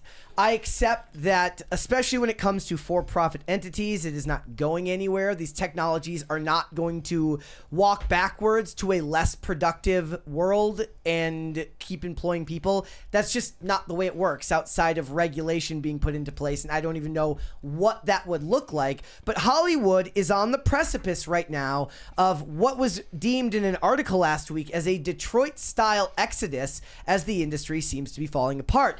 I didn't do a video on this. I wish I had done it. My voice was still gone. There was a video made by producer Patrick recently who talked about the kerfuffle going around with the Baywatch show that's in production right now that was originally going to film in South Africa. That's how it's so expensive to film projects in the state of California that they were going to have to go to South Africa to film this show, but they got some tax credits so they could actually film it in California. And what happened? Well, they found out that those tax credits didn't mean anything. Can't shoot on the beach. They can't shoot Baywatch on the beach. Can't film at night. They put all of these restrictions in place because government wants to end you with red tape. And this is what's going on. Their professionals are terrified because AI is coming for their jobs. The industry doesn't have any help because the state is going to put them out of work. The jobs are shrinking and becoming less and less profitable. They don't know what to do, and they're terrified, and that leads you to outbursts. I don't know if anybody saw this article as well, if you're looking for an idea of just how bad it was. Plenty of you probably hate J.J. Abrams because of what he's done to Star Trek, because of Bad Robot Productions and Alex Kurtzman, all of that stuff. Well, J.J. Abrams has had to downsize Bad Robot and move from L.A. to New York. Sources were not clear on the exact number of cuts to come as a result of the downsizing, but it was characterized as being across-the-board change rather than being specific to one division of the company versus another. Furthermore, Bad Robot will shutter its LA office. Remember just 5 seconds ago when I was talking about the ways in which filming in California was handicapping these productions? They're moving their operations from LA to New York with a smaller footprint. Abrams will continue to work with outside producers to develop feature film and television projects. The move comes amid serious belt tightening across all of Hollywood. In December of 2024, Bad Robot extended its long-term deal with Warner Brothers, the company's home since 2006, but instead of the 5-year overall deal with the company inked in 2019, estimated at 9 figures, with a structure that allowed Abrams to sign other writers in overall deals, Bad Robot signed a more modest first look package that covered television, meaning that basically Warner Brothers gets first look, and if they don't like it, they'll move it on. Mm-hmm. So everything is being downsized. Less and less stuff is getting made, and they're scared. Okay, but there's a question to be asked. No, go ahead. Is it AI? Or is it just that Hollywood kind of sucks now? No, that is a huge part of it. Okay, because they're blaming AI specifically, but do you think part of it comes from Hollywood kind of sucks, so AI is now getting brought in? Like, is it kind of an effect, like butterfly effect kind of thing, where woke and all. I don't want to call it woke, but just bad movies and TV shows have caused AI to get involved, which has, because they're not as profitable. These movies and things aren't as profitable because they're not as good. Large-scale consolidation, meaning that more and more stuff is owned by less and less corporations, and those corporations are now massive and have the money to be anti-fragile and just work until the AI is so good that they don't need people anymore. And that's what I do believe they're doing. I believe that they're signing these new union contracts. The Writers Guild of America just signed a 4-year, they tentatively signed a 4-year extension to their deal, which supposedly offers them more protections. But as we know, what has happened since the 2023 strike? Everything has consolidated down. There's less and less work. Less and less stuff is in production. These companies, like I said, I do believe they're anti-fragile. They can post losses until they don't need these artists anymore. Right. Yeah, that's true. Also, I think Hollywood is sort of, it's not as good as it used to be. Right. And I find myself like going to creators that I like on Instagram. Yeah. And checking out their or 2-minute things YouTube, or whatever you know, it is, yeah. you know, like what type of creator? Like people that used to work in the industry, or just people who that's been their whole business model? You know what's thing that I think is interesting is you'll have a lot of people who've really I can't think of the word, but because the word is not cheapened. Story of my life. You know, but they're doing little projects that really don't need a lot of budget at all. They do it in their own house. That was my point when they released the trailer for Scary Movie 6. I said, this is now the domain of people on Instagram who make their own skits. Anything you can call it transgressive all you want, but the amount of red tape and hands that a script has to go through to get made in Hollywood means that none of it's going to truly be transgressive in any real way. I like seeing the raw stuff from new creators who are like, you know, you'll even have this form where you'll have one person playing like 3 parts in their own story. Yeah. Well, isn't that what a one-man play is? Well, a one-man show. Yeah, like a one-man show. Well, sure. I mean, perhaps if you put other characters in it, you know, it depends on the show. If you're Gary Shandling or what's his name? Now I can't even remember that guy. Whatever. Who cares? But I kind of like that because it's the creator's vision from the beginning to the end. Yeah. And so, and people develop more of a connection with those artists individually as opposed to the ones in the big Hollywood system where they feel very, arm's length away from them. And that ends up being to the detriment of those creators anyways, because we've talked about it plenty of times on this show, which is that if you want to get a part in a big budget movie now, you have to have a large following. You can't just be a good actor anymore. Right. You have to also be an influencer. Right. And that doesn't make necessarily for great art. That just means that the Madeline Kleins of the world will get the jobs as opposed to the ones who might actually have a certain amount of okay, so all I've seen her in was like I think it was that Ryan Johnson movie. I don't know if she's been in other stuff. I don't know if she's actually a good actress, but I imagine that she's not as good as the actresses of the past. But maybe I'm wrong. But the point is, I would love to see, you'll hear, I was listening to an interview this morning with Dallas Saunier, who's one of the producers at Daily Wire. Bonfire Legend. Yeah, about one of the films that he was recently shooting in South Carolina, I think. And it was about the union and blah, blah, blah, blah. That's the exactly. Jonathan Majors accent, yes, right? Jonathan Majors. So he was talking about it, and he said something along the lines of, go ahead, Hollywood, cancel more of your best actors, and then we'll get better actors to work with. And the way that Daily Wire has handled, I appreciate blah, blah, blah, alternative parallel economy, blah, blah, blah, that whole thing. Sure. Yeah. Go ahead. But what I don't appreciate is how Daily Wire doesn't seem to ever hold just an open call. So what that do you mean, looking like for an open call. Like looking for whatever actor rather than looking for, hey, we're Daily Wire, we're producing a film. Here's the parts that we are looking for. When you produce a show in New York City with like Broadway show, whatever, when you produce like an Actors Equity show where union members can show up, you have equity members showing up to audition. They schedule and they audition. But a lot of times a show will also they'll do the equity call, and then they'll do a call for anybody because they want to discover new talent. They want to find who's out there, who's like hungry and ready and good and talented and just hasn't broken through and doesn't have a manager and doesn't have an agent and doesn't have an Instagram following, whatever.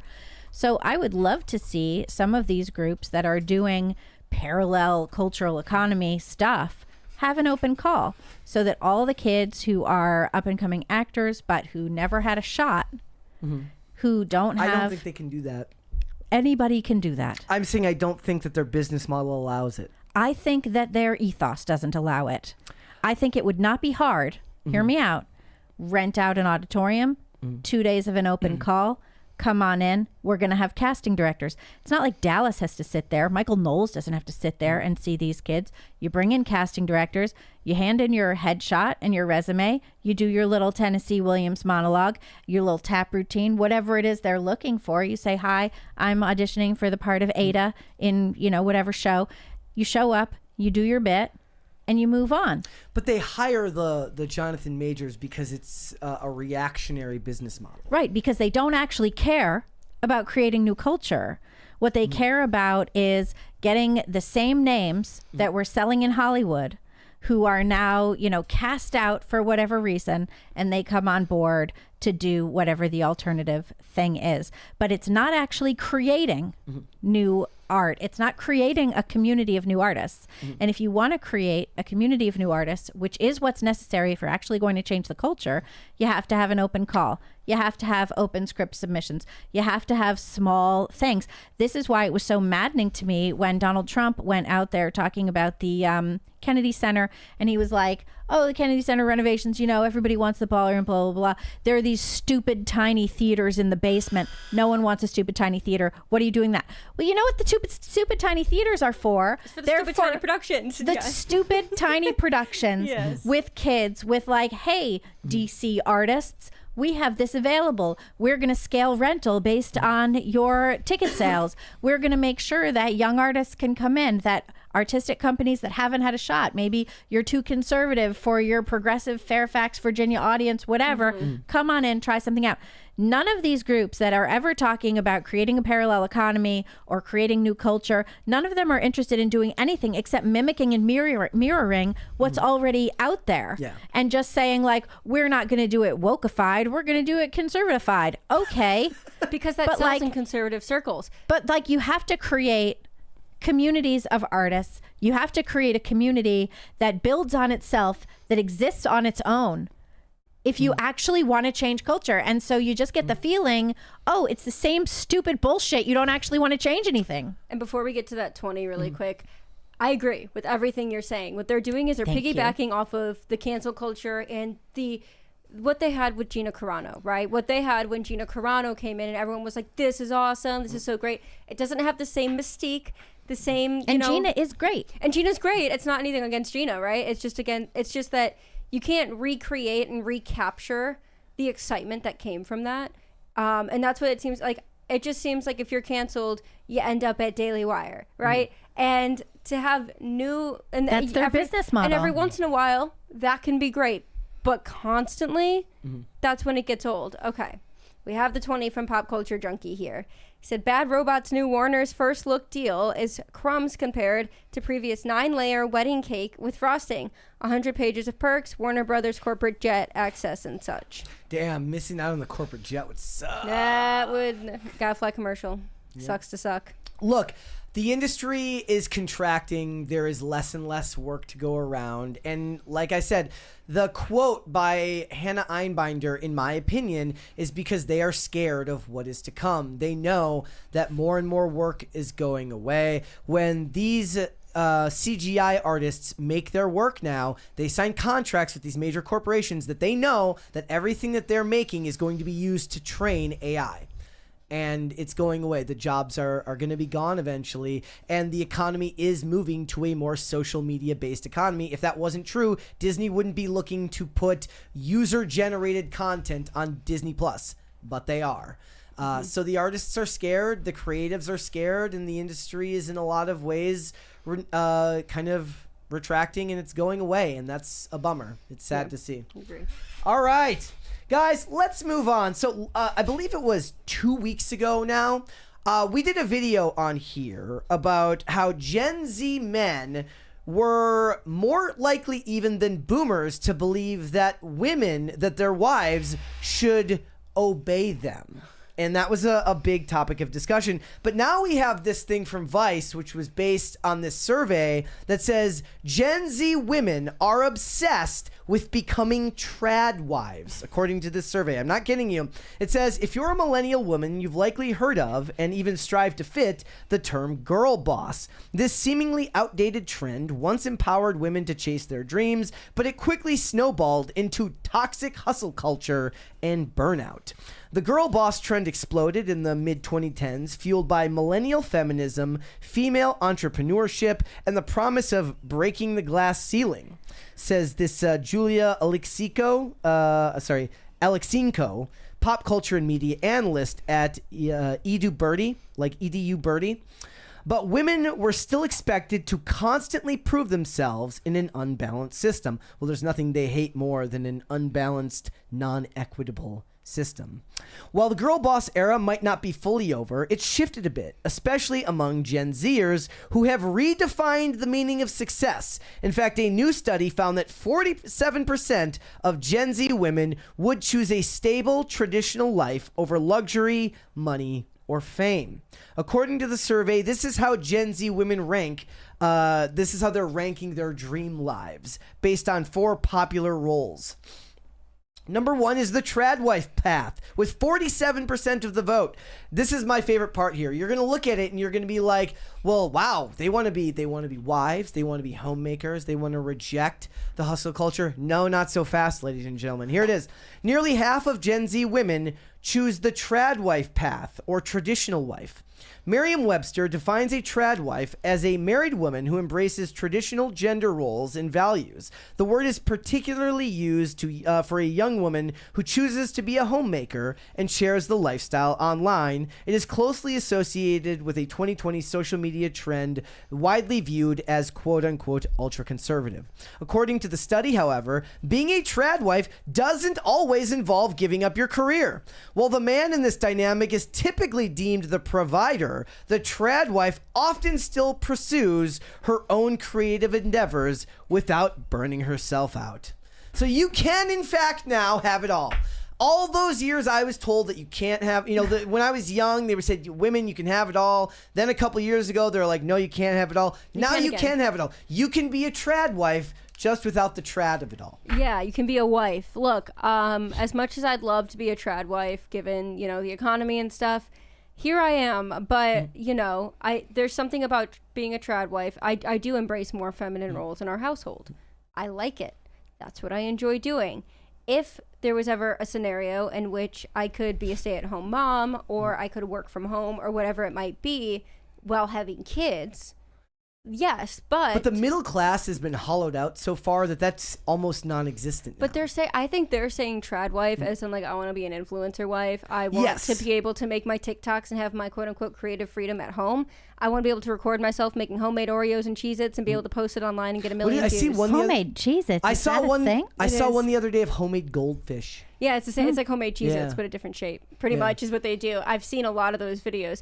Not that they're not cool. I made Easter cake with strawberry buttercream frosting. Sounds so good. And you work. Great. And you work. Yes, but I like making cake. I like cake. And I love baking. Like cake. I love baking. And I don't like store-bought cake. I love baking, so I get it, right? I still embrace that. I don't know, 47% sounds like quite a bit. I don't think that's actually, like, if they were to really live a trad life, they would hate it. What do you mean? If they actually were staying at home, taking care of their kids, cooking, cleaning, doing laundry, doing all the things that you would think of like traditional housewife doing, I think most of them would be miserable. I think, you know what it is? They don't want to work. I think life is just hard now. And people are like... life is hard now? I think life used to be way harder. No. I'm not... That's not what I mean. That's not what I mean. None of us are out here milking goats. What I mean is that prior generations, it's almost like the lack of perspective, right? Which is like... if you grew up in a generation where home ownership seemed like it made more sense, now that's not to say that you can't. There's actually a high percentage of Gen Z now that are owning homes, perhaps to the defiance of many, many people. But for a lot of us, I think it's more than that. You know what I think it is? I think it's having to remember 30 passwords. I don't like that. I think it's the fact that your car is now more computer than it is automobile. That's true. I just like driving I think fast. it's when you call to get help when something's wrong with something. You can't get an American whose voice you can understand, Or I you think can't even that get a phone number to call. Nothing works. Okay, and life in general for a lot of people, it does not feel like it's streamlined. It feels like at every turn something is working against you. Now that's still your responsibility to handle. Okay, like if you want to complain about the great economy that the boomers had, as opposed to the economy now, we're back at war, gas is back up at over $4 a gallon. Fine, but it's still your responsibility to deal with all that. But I think that there's a massive amount of technological input that you have to deal with every day. It's your phone being on you 24/7. It's the fact that your job is going to expect you to answer Slack messages at 10 p.m. There is no semblance of normalcy anymore, and it wears people out in a different way than you got up every day at 6 a.m. and you went and you milked cows, or you didn't eat. Yes, that was one thing. But now it's like you're beat down by the system of technological problems and issues within society. But they're still going to be in that technological system, even if they're not working. They crave that. They crave the attention it gives them, the instant gratification it gives them. And again, being a trad wife, I know like the literal definition that we're talking about. In my opinion, I wouldn't call myself a trad wife, but I do lean more traditional. The only non-trad wife thing about me is that I work. I mean, the big thing here that I'm seeing, the difference between the trad wife path and the girl boss hustle, the digital nomad dream and the trophy wife, is the trad wife path is the only one where you seem to have a viable partner to hang out with and do things with. And that sounds so it's narcissism. I don't think that's narcissistic at all. I think that's No, wanting the other two are partner like, so to go through life with, which sounds a lot better than these other things, No, you the know, other where you ones get home sound and like eat your little boxed dinner, or you know, you have no one to lean on in some foreign country, or basically you're the mistress. I think you'd much rather have the trad wife one is the only one that offers a sustainable lifestyle. How does this correlate with, we talked last week about how many women want to marry or don't want to marry, and how, what was it, like an insane number of women are going to be single by 2030. Yeah, 45% of women would be single. So how many of those would actually want, like, are they saying they would desire to be a trad wife in a perfect society? I don't know, because if they actually live the trad life experience, I don't know how many of these girl bossy type like women, like feminists really, would want to live that life once they start doing it. Because I have seen videos online of women who are like, I tried the trad wife life and I hated being home with the kids all day. Like, they beat down on it. There was one particularly horrible one that said, like, I want to put my child up for adoption. That's how much I hate being like a stay-at-home mom trad wife. So there's still influences that are, so it's interesting to see this pull.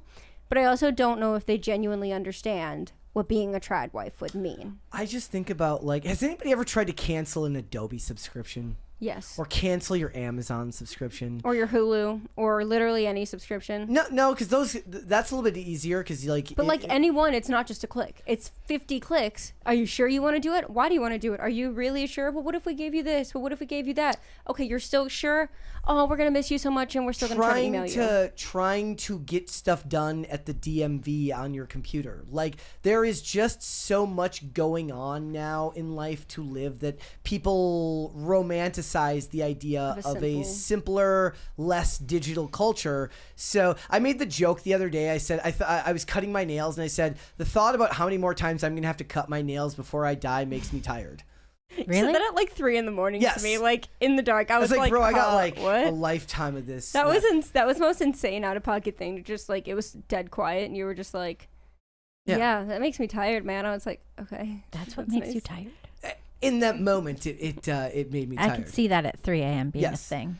All I'm saying is that I think for a lot of people, they're like, look, there was a time when you weren't expected to work. Now, if a woman wants to go to, if a woman wants to stay home, she has to justify it. Yeah. She has to justify to society why she has. Look at what they've done to the Hannah Nealmans, and they're not even what you would call a traditional person. She's got a They run business. massive businesses and corporations or brands, and they're expected to explain why having kids is an okay path. You're expected to have an answer for that rather than just accept that that's what you want in life. Yeah, it makes sense. It used to be that, you know, if you wanted to go work or you didn't want kids, you'd have to explain it. Now it's become you have to defend wanting to have kids and get married and settle down and do all those things. Like, I'm not justifying the fact I'm doing something perfectly normal that's been normal in society until the crazy feminists showed up.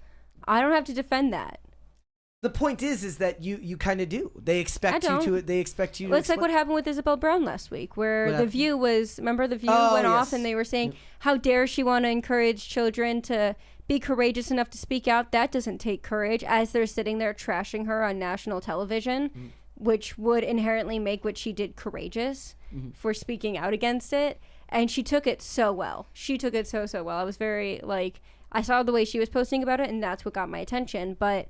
They do demonize that. You have to, and I don't understand how you have to explain the innate biological desire to get married and have kids to a bunch of old, crusty women on the internet, or at The View. Yeah. I see it as one of those things where now people, you can say all you want about how easy life is these days, but I think people see the path forward and they don't see a chance for economic growth. College costs $8 zillion. You're going to take out a bunch of loans for a degree that's going to be taken away by AI in 10 years, less than that. Anyways, and they don't see a path forward, so then a traditional life starts to look more appealing, and even then it's not even traditional because they're like, they can still do a job, they can still, it's just less pressure because the other person is supposed to be the provider. Right. And look, I get it, but I just it's frustrating. I think I found the digital nomad one the most interesting. It says, with remote work being more popular than ever before, some Gen Z women, 16%, are pursuing the digital nomad lifestyle. It's defined as the creative, child-free, travel-focused life with a partner. So you get to have a partner and you get to travel. It's like van life, right? But without children. That sounds gross. It says the digital nomad lifestyle might be fun and free-spirited, but it is far less stable than the trad wife or girl boss paths, which is likely why more Gen Zers are opting for the latter two options. Well, the girl boss thing isn't really stable either because you're just leaning on yourself. Yeah, not a partner a husband. Yeah, you'll get I meant dragged partner for like that one. either one of the person. What do you think of Jennifer Siebel Newsom's first partner moniker? I hate it. I also hate it. Like, if I call Brett when I use partner, I'm speaking generally talking about a husband or a wife. I'm not talking about Brett specifically. You're not as talking my about partner. your fella. No, I'm that's talking your about husband. My husband. Right. My man. I'm not talking about my partner. Did you see what Jennifer Newsom said about reading a story about a boy and changing it to a girl character? Yes, to her? for her son. I hate all of it. She gender swaps. I hate all of it. All I could think of was Pip in Great Expectations and how he's definitely not a girl. I hate it. I just think about how she wasn't a very good actress. You should watch some of her old work. Oh, she's terrible. Yeah. She was okay in life. Imagine looking at that neck every day too in the White House. That's a reason to vote against us. Literally. All right, let's go to Super Chats, ladies and gentlemen. Let me actually pull them up here, and we will get into this. There we go. Back up top here. There, and there we are. All right. Happy Taco Tuesday. This is from Shane H. Wilder. Says, Happy Taco Tuesday, Brett, Olivia, and Libby. It was great to see you on the morning show, Libby. Hi, Olivia. How's the derp? Oh, and there's Brett, I guess. Derp is good. She's wonderful. Hello, Shane. Big Veiny, and I'm not reading the last part. 13% of dark wizards cast 50% of the unforgivable curses. Oh. I don't know what that means. Buddy. Shane H. Wilder says, send help. I just downed 1 pound of Sour Patch Kids. We talked about that before the show. I was like, do you see that The comment, brother? roof of your mouth must be gone. And your stomach lining is crying. I'm sorry. A pound? A pound. That's a crazy amount. How many is that? Is it like 1,000? Yes, Shane, tell me how Did many you count Sour them? Patch Kids equals a pound. Pop Culture Junkie says, Brett, great write-up about Continuum in Screen Rant on April 6th. Includes 9 other sci-fi shows that nobody remembers. Well chosen. Worth a read. Thank you, Junkie. Multiple people have suggested that to me. I should go and check that out. If you guys have never seen Continuum, it is on Amazon Prime. Stars Rachel Nichols, and it's very, very good. I recommend it. It's very good. Bro ate between 175 and 180 Sour Patch Kids. That's a lot of Sour Patch Kids. That is a lot of Sour Patch Kids. Shane H. Wilder says, Brett, go through second puberty with that voice. Going That's through rude. That's all right. You know, it was worse when I tried to record a video earlier in the morning. Shane H. Wilder says, Snape, I'm black, y'all. I'm black, y'all. And I'm bliggity black. I'm black, y'all. Wow, that's going to get clipped to high heavens. I didn't say it. Well, you did. Yep. Greg Duvier says, congratulations, Olivia. You are finally getting paid for the work you do on the Discord and other Timcast media. Thank you. I appreciate it. Brian Bledsoe says, quick Sheets review. The burger was not good. It tasted like it was microwaved. Fries were good as well as the waffle sandwich this morning.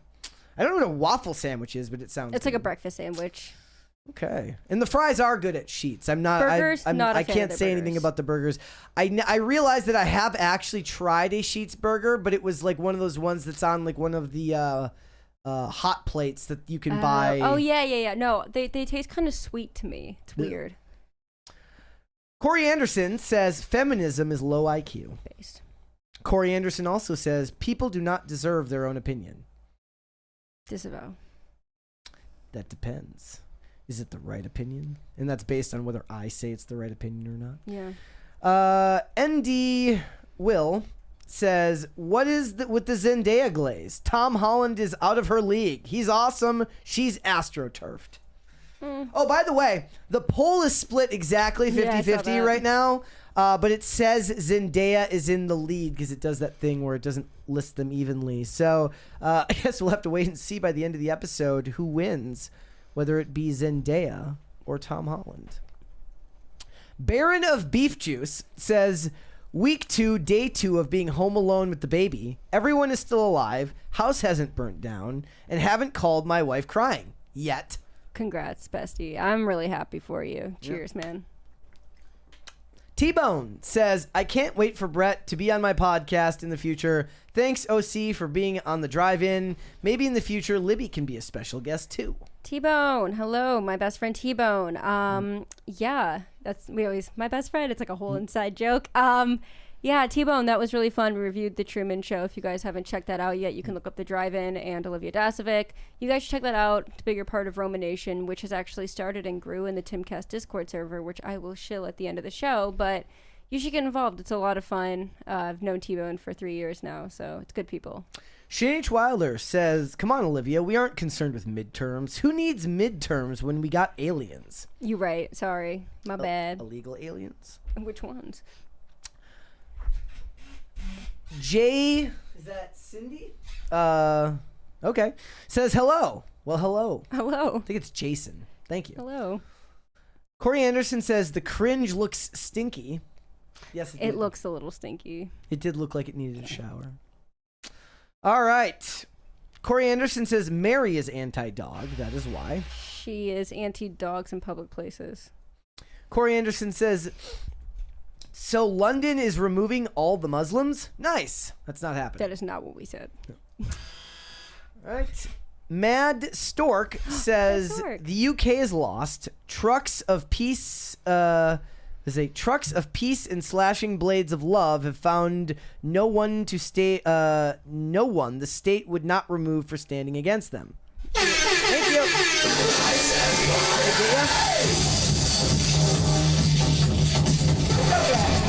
We don't expect everybody to dance. I don't dance. Whoever sits in Mary's seat has to dance because Mary would dance. I think that's fair. I That's fair. danced. It's like if you're gonna sit there, you're expected to You know what? dance. If I'm gonna ask in the chat for crisis parties, I better be dancing at the crisis parties. But yes, Stork, you are correct. Okay. Corey Anderson says Hannah is mad she is going to be replaced. Stop calling me that. Thank you. Wait, are you Hannah in this They context? think I'm Hannah. They say I look like Hannah Claire, and look, I love Hannah Claire. She is her own person. I'm so confused. They're calling me Hannah Claire. Corey Anderson says, no, Libby, we just need to replace artists. With what? With what? All right. Shane H. Wilder says, I don't want a trad wife, just someone with traditional Catholic values. I'm not even trad. The trads call me a modernist, and the modernists call me a trad. Yeah. Limbo. All right. Pop Culture Junkie says, Olivia, mucho congrats on your new gig. Thank you. Greenfield Gray Skies says, it's Libby. Love her. There you go. Heck Thank yeah. you. Libby says Very thanks. sweet. Heck yeah. Burned Oils says, Trad Livia is a great model for Mary. I don't know what that means. For marrying, like to marry as wife. Okay. I guess they say I am model for wife. Is that like an old... Thank you. I don't know. Like, I think that's a compliment. I think. Thank you, Burned Oils. Oh, also I want to point out there was a $20 Rumble rant that went away because I accidentally refreshed because the thing refreshed. Oh, no. So if you sent that, I'm really, really sorry. I cannot see it on here now.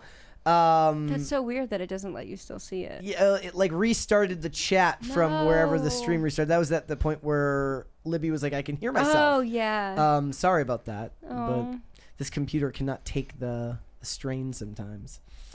All right. Shane H. Wilder says, I can have sweets now that Lent is over, and I just went overboard with the Sour Patch Kids. Bro, I ate a started whole- eating the bag, then I ate the whole bag. Bro ate his whole Lent worth. What's your favorite candy, Libby? Do you eat candy? My favorite candy. You have a favorite candy? You know, I like so much candy that it would really be hard to. I like Nerds a lot, but I'm not a huge fan of Nerds rope.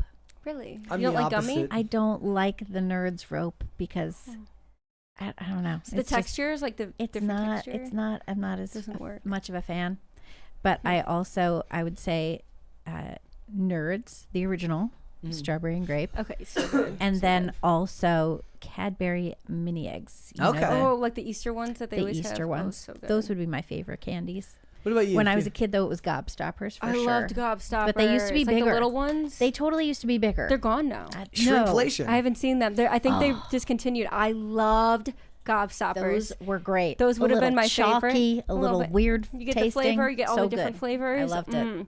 I would say Gobstoppers used to be my favorite. I love M&Ms. Anyone that knows me knows I love M&Ms. And I really like, they have these these ones that came out recently that are like a part of a bakery collection competition thing. You can like pick the best flavor in their peanut butter cinnamon roll. Man, they're so good. They I taste also really it. like those Ritter bars. You know, those Ritter Yeah. chocolate bars that Yeah, you can those are split good. apart. I don't know like what the that milk is. milk chocolate with cornflakes. It's good. Milk chocolate with cornflakes is Is good. that really like good. a It's- regionally specific candy bar? I've never heard of it. No, it's here. It's you Just can not as find it at the popular. grocery store. What color is the packaging? Several. They're like the little square bars, and you think like, oh, this is probably from Germany or something. Yeah, it looks like it's from a different country. Like, Point it out next time you're at yeah, the I market. will. I Yeah. can. They're like, they come in different flavors. They're a square.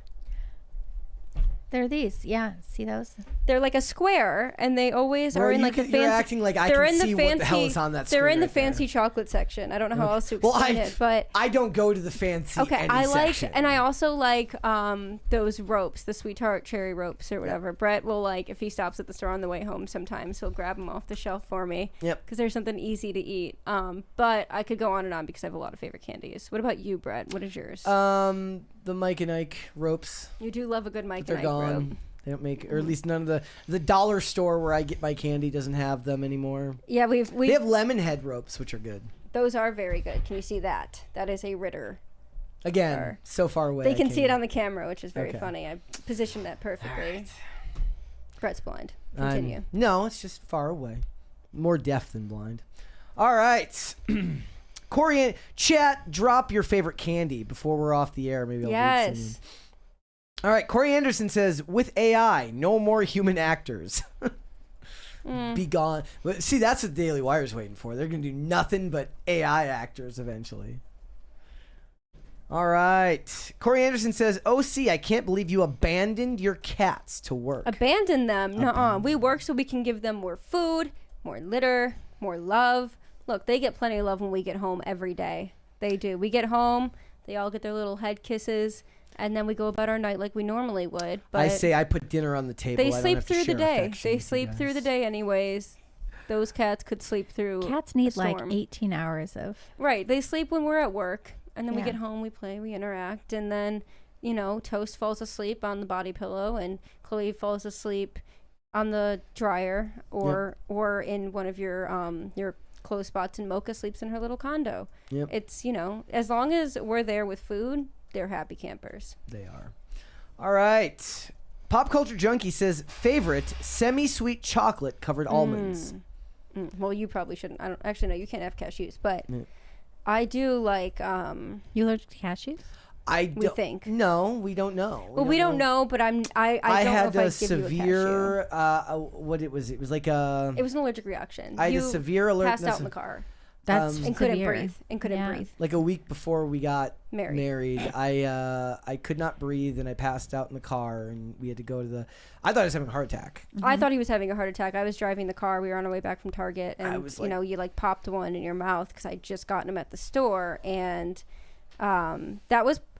So top this is basically 5. something happened, and Yeah. it may be but a cashew allergy. And we don't know. We still have to get him tested, as we've been saying. We're gonna get done and finish the allergy testing, but as you guys know, we're working every day. I It's eat harder to literally do. the same thing every day. I know, but we still so- need to get you in and do that, because that was top 5 scariest moments of my life. Was like, I'm a week away, like 6 days away from getting married to this guy, and I'm driving, and all of a sudden he's like, you know, he's like, and he gets heartburn, so I don't really think about it until he's like grabbing his chest and is like, I think I need to go to the hospital. And so I'm trying to turn around on the freeway, but it's like super confusing, and so I'm trying to like turn around. Ethan Miller says, Brett, that was AIDS. Yeah, and then I had a I like feeling. call 911 because he passes out, just falls straight over, and I'm freaking out. I'm like, oh my gosh, like he cannot die. Like this is not happening to me right now. But they stayed on the line. Yes, and I wouldn't want to die were- and have that happen. We to were you. close enough to the hospital. We were close enough Yeah. to the hospital that I could drive there Yeah. and just stay on the line with 911. It turned out like he got through okay, but they were like, do not eat whatever that is again because you will die. So that was a great. And then we came in like, it was like 2 days later. Tim was doing something here. We walk in and Tim goes, so you almost died. I was like, thanks, Tim. Really, I'm not totally traumatized by that at all. That's funny. Brian Bledsoe says, speaking of Zendaya, a second round of Dune 3 IMAX tickets released today and finally got one in Arizona. Cool. I saw that a Dune 3 ticket sold on eBay for like several $1,000s. What? That seems really stupid. That's Let me, insane. you know what? Let me. You don't need Isn't to it see just any going to be movie. available on a cracked stream like 5 minutes after? But they it want to comes see it out? in IMAX. You don't need to see any movie in IMAX that badly. You really don't. I'm gonna. The best movies in IMAX are still like the roller coaster. So Yeah. it says Dune 3 tickets resold for $1,000. Price gouging as moviegoers complain about worldwide IMAX shortage. I think what is it? Yeah, I don't know if I don't think I can open threads. Yeah, No. $1,000. That's so Someone dumb. sold a Dune 3 IMAX 70 millimeter ticket on eBay for $999.99. Tickets dropped yesterday and sold out within minutes, 8 months before the film's release. We have another one here from Shane H. Wilder. He said, peanut M&Ms. My mom ate jalapenos and peanut M&Ms every day while pregnant with me. So now I love peanut M&Ms and jalapenos. He said just now at the same time. I think he meant just not at the same time. Yeah, that doesn't His sound... mom probably ate them at the same time, is my guess. And then Stork91 said, Shane, careful. Gorging on sweets after not eating them or fasting is how Muslims have a higher rate of diabetes starting during Ramadan, which is crazy. I guess I didn't realize that. I'm going to assume he meant he doesn't eat them at the same time, because Yeah. peanut M&Ms and jalapenos is a very, like, that's pregnancy coded. Yep. So hard.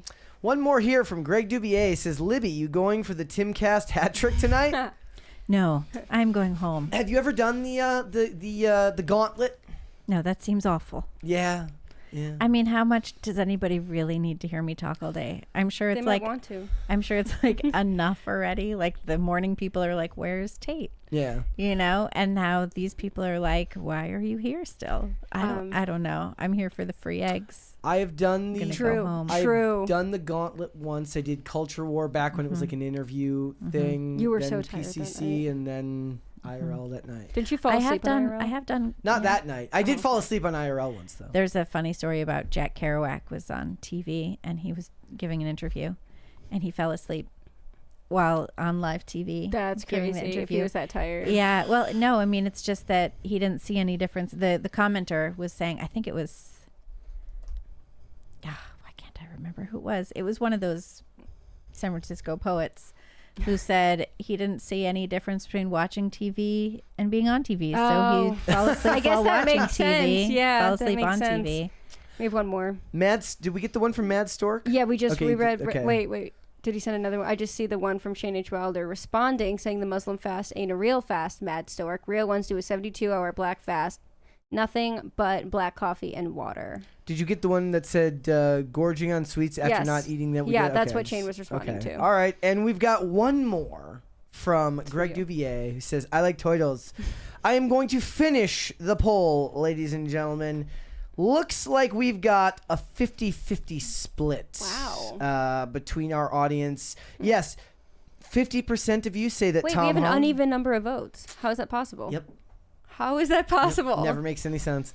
50% say Tom Holland. 50% say Zendaya. So you will have to decide for yourself who is more famous, Tom Holland or Zendaya. I guess it's a matter of whether you like the person more. That's just what it'll end up coming down to. If you like Tom Holland more, you're going to be like, I think he's more famous. Or if you like richer? Spider-Man Do we know who's richer? I think Zendaya's richer. Yeah, that makes sense. Yeah. I have no idea. I think Zendaya. I don't know. I mean, Spider-Man money has to be really good money. She does have really cool clothes. She does. I really like her Yeah. outfits. She has good style. All right. Guys, before we go, would you all hit the like button on this video and subscribe to the channel if you are new here and you have not subscribed here yet already. Please and thank you. Remember, like the video, like this live stream, like the segments when they come up. It helps us out immensely. Also, remember, guys, channel memberships are open. We're looking to put out all sorts of additional content on there, not just stuff for the channel. Plus, you get the cool emojis if you're in the live chat. So you should go ahead and do that, ladies have and one gentlemen. more. Go for it. We have one more chat here from Mad Stork. Trying to read it. Gauntlet, hand me a Dr. Pepper for each. I'd know likely, but survive. I don't know. Oh, See? likey. No, likey. He would know likey, but Okay. he would survive. I'm reading from afar, not It's like on my me laptop. trying to read the super chat. But yes, okay, guys. You guys can find me in the Timcast Discord. As we have talked about today, I'm the new Timcast Discord community moderator or manager, whatever you want to call it. You guys should go to timcast.com, join our Discord community. There are I think it's 24,000 people now we're at. They are all like-minded individuals, and you can call into the show. Ask Tim and Crew questions. If there's a guest you really want to talk to, you can submit those call-in questions on there. Also, I hang out there sometimes, and guess what? You get mocha if you go there. So that's the real argument right there, is if you guys want more mocha, you should join the Timcast Discord. I've had a lot of fun today, though, so... Excellent. And you guys can follow me at Olivia Dasovic on all platforms. All right, Libby, where can they find you? You can find me on Twitter at Libby Emmons, and I encourage you to check out my podcast, The Pod Millennial. Today we had a great conversation with Amy Ichikawa and Brooke Slesser about men doing time in women's prisons and playing on women's sports teams. So check it out. Perfect. If you guys want to follow me, I am on Instagram and on X at Brett Dasovic on both of those platforms. Remember, PCC is live 5 days a week, Monday through Friday, 3 p.m. Eastern Standard Time, which is, of course, noon Pacific. We are on Amazon Music, Apple Podcasts, Pandora, and Spotify. If you'd like to listen rather than just watch the show, you can also rate and review on Apple Podcasts and on Spotify, which is another great way to help the channel out. And if you want to follow us on social media, we are on Twix at popculture_show, Facebook at popculturecrisis, Instagram at popculturecrisisPod. Me and my awful voice will in fact be on Timcast IRL tonight, so if you do want to go and check that out, I will be struggling to get through every minute without my voice cracking and sounding like I'm going through puberty. With that being said, ladies and gentlemen, we will be back with another episode tomorrow. We'll see you then. Bye, everybody. Bye.